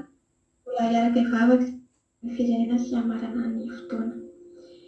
Jehovah malalana io mankasitraka anao zany amin'ny fotoana izay nomenao anay androany satria anao zany amin'ny teny izay nononay teto izay nampahery anay mampitandrina anay ary mampiomana anay isan'andro misaotra ny amin'ny zavatra rehetra izay nataonao tamin'ny fiainanay Jesosy ankehitriny Jesosy dia mitondra mbavaka manokana ho an'ny firenenay Jesosy entiko mbavaka manokana Jesosy ireo malagasy rehetra ireo izay mpanomponao Jesosy malalaka ka ilay teninao hoe aoka ny masina hatrany amin'izao andro farany izao Jesosy dia mangavaka tonga tehirizo Jesosy ireo mpanomponao izay efa nanolo tena ho anao tehirizo izy ireo Jesosy satria maro ny fakapanahy maro ny fiainana Jesosy mety mampidina anazy mety mampilasaka ny ara-panahiny mety mampangatsiatsika anazy mety mahavarim-bariana ny malagasy amin'izao fotoana izao indrindra fa ny amin'ny mafina fiainana Jesosy dia mety kivo ny olona mety kivo ny mpanompon'Andriamanitra hoe pahaiza ihany ianao Jesosy hoe tsy mijery anazy ianao Jesosy fa androany tompo malalaka entiko mbavaka manokana izy ireny Jesosy izay efa nijoro izay efa nanolo tena ho anao androany anie Jesosy dia tena hisy hery vaovao tena fanainao masina mangana izy ireny amelombelona ny fanahiny izy ireny amelombelona indray ny fanantenana ao anatiny amelombelona indray ny ara-panahiny izy ireny Jesosy hatsangatsiatsika tsony amin'izao faran'izao satria dia maty antoka ihany izay efa miazakazaka maty antoka ihany izay efa nanompo anao sy mikely aina tao aminao Jesosy raha amin'izao andro faran'izao miverina raha amin'izao andro faran'izao ny angatsika dia tena entiko mbavaka manokana eny Jesosy malala ho tehirizinao anie izy ireny ho tehirizinao anie izay tsirairay avy Jesosy mba tena hoe ahatratra amin'ny fiavianao ary tena hoe hitory ny fahamarinana tena hoe ao anatina fahamasinana tanteraka Jesosy ireo izay mety mivily lalana Jesosy dia ho averinao izy ireny ho kasianao izy ireny ho hamasinanao izy ireny ary amin'indrafo Jesosy ary nohozany indrafonao zany Jesosy dia mbola angatahany koa ireo olona izay mbola tsy mahafantatra ireo olona izay mbola maniratsiranao ireo olona izay mbola tsy mety mandray anao ireo olona izay mbola voakejany fotana amin'izao fotoana izao dia jereo amin'ny indrafonao lehibe jereo amin'ny fitiavanao izy ireny Jesosy mino fa matombo lasotonga ianao jesosy dia mbola miandry anazy ireny ianao ary mbola miala nenina anazy ireny ianao jesosy dia aoka ianao tompo a tena hoe hijery anazy tena hoe hamindra fo anazy ianao izay fomba rehetra amin'ny jesosy maloha mba hiverenany aminao ary mankasitraka izay jesosy satria mbola menao fotoana afany amin'ny tontolo mbola menao fotoana afany mivavaka ho anazy ireny jesosy ary fantatray fa hiasy ianao jesosy a dia aoka ny sitraponao iray ihany no tanteraka fa tsy ny sitraponay dia tsy ireo manokana ihany koa jesosy ireo izay sahirana ireo izay marary ireo izay mijaly ireo izay tsy manankohana amin'ny firenena io ireo izay miady mafy amin'ny firenena io izay mety tsy afaka anao ininao anazy ireny jesosy fa no mitondra mbavaka anazonay atao jesosy a ianao nijery manokana anazy ireny a tena hoe omenao fitahiana tena hoe ho araky nindra fonao andranao fo izy ireny jesosy ho ampianao izay sahirana ho ampianao izay miady mafy hitanao miadina izy ireny hitanao ny fitarainana izy ireny jesosy a ianao amanga ny tsirairay avy amin'izao alin'izao dia apetraka feno ampelantananao jesosy ty alina ity apetraka feno ampelantananao jesosy ny vavaka rehetra izay nasandratra teto ho tena ho anitra mampofona any aminao an'izany jesosy ary ho tanteraka araka ny sitraponao mino izay jesosy fa mpamaly vavaka ianao mino izay jesosy fa velona ianao ary ny zavatra rehetra izay tononay jesosy dia tonga any aminao izany tompo malala mankasitraka anao izay nampitantananao anay mankasitraka anao izay nampifanatrehanao anay te ary avoaketo izay tsiraray avy dia tena olom-baovao indray raha pitsina mbola tsy ho avy ianao tena hirehatra amin'ny fanomponanao indray izay jesosy amin'ny tialy ity dia tena hoe anao fanamboarana aminay tsiraray avy ianao tompo voninahitra ho anao rery any jesosy aleloia amen Alléluia, mankasitraka indrindra ny ranavavyantsika tao anatin'izay vavaka matsio amin'ny firenena izay. Dia tamin'ireo tokoa ny fandarantsika, lavalava ny fandarantsika androany nefa mino afa tokony lazaina tolo ihany reny lazaina ireny. Misaotra ny ranavavitsika Angelata mivavaka fanomboana, misaotra ny ranavaviana tamin'ny fijona vavolombelona, fa Abiolata amin'ny toro-teny nafinaritra be dia mbola iaina ihany koa tao anatin'ny vavaka ho an'ny firenena. Samita iny tompitsika menakary, raha mbola tsy tonga eny amin'ny ranolanitra jesosy dia eo andretindrayntsika rapitso fa samy mbola velonay natao dia eo andretindrayntsika rapitso rehefa anao teny roa hoe raha alina loatra ka mety reraka dia mety tsy isy ny fandana rapitso nefa raha tonga aloha ka ao tsara dia misy amin'ny fandarantsika rapitso na rapitso na amin'ny larobi zany tsika mihoana eto tsy isy ny fandarana takarivo mahafinaritra amin'ny larobi ary aleo ty herinandro faraparany no afahantsika mifampahely fa amin'ny zoma zao no fandarantsika farany dia amin'ny 1er septembre antsika voaloha samita iny tompo akiradio.radio12345.com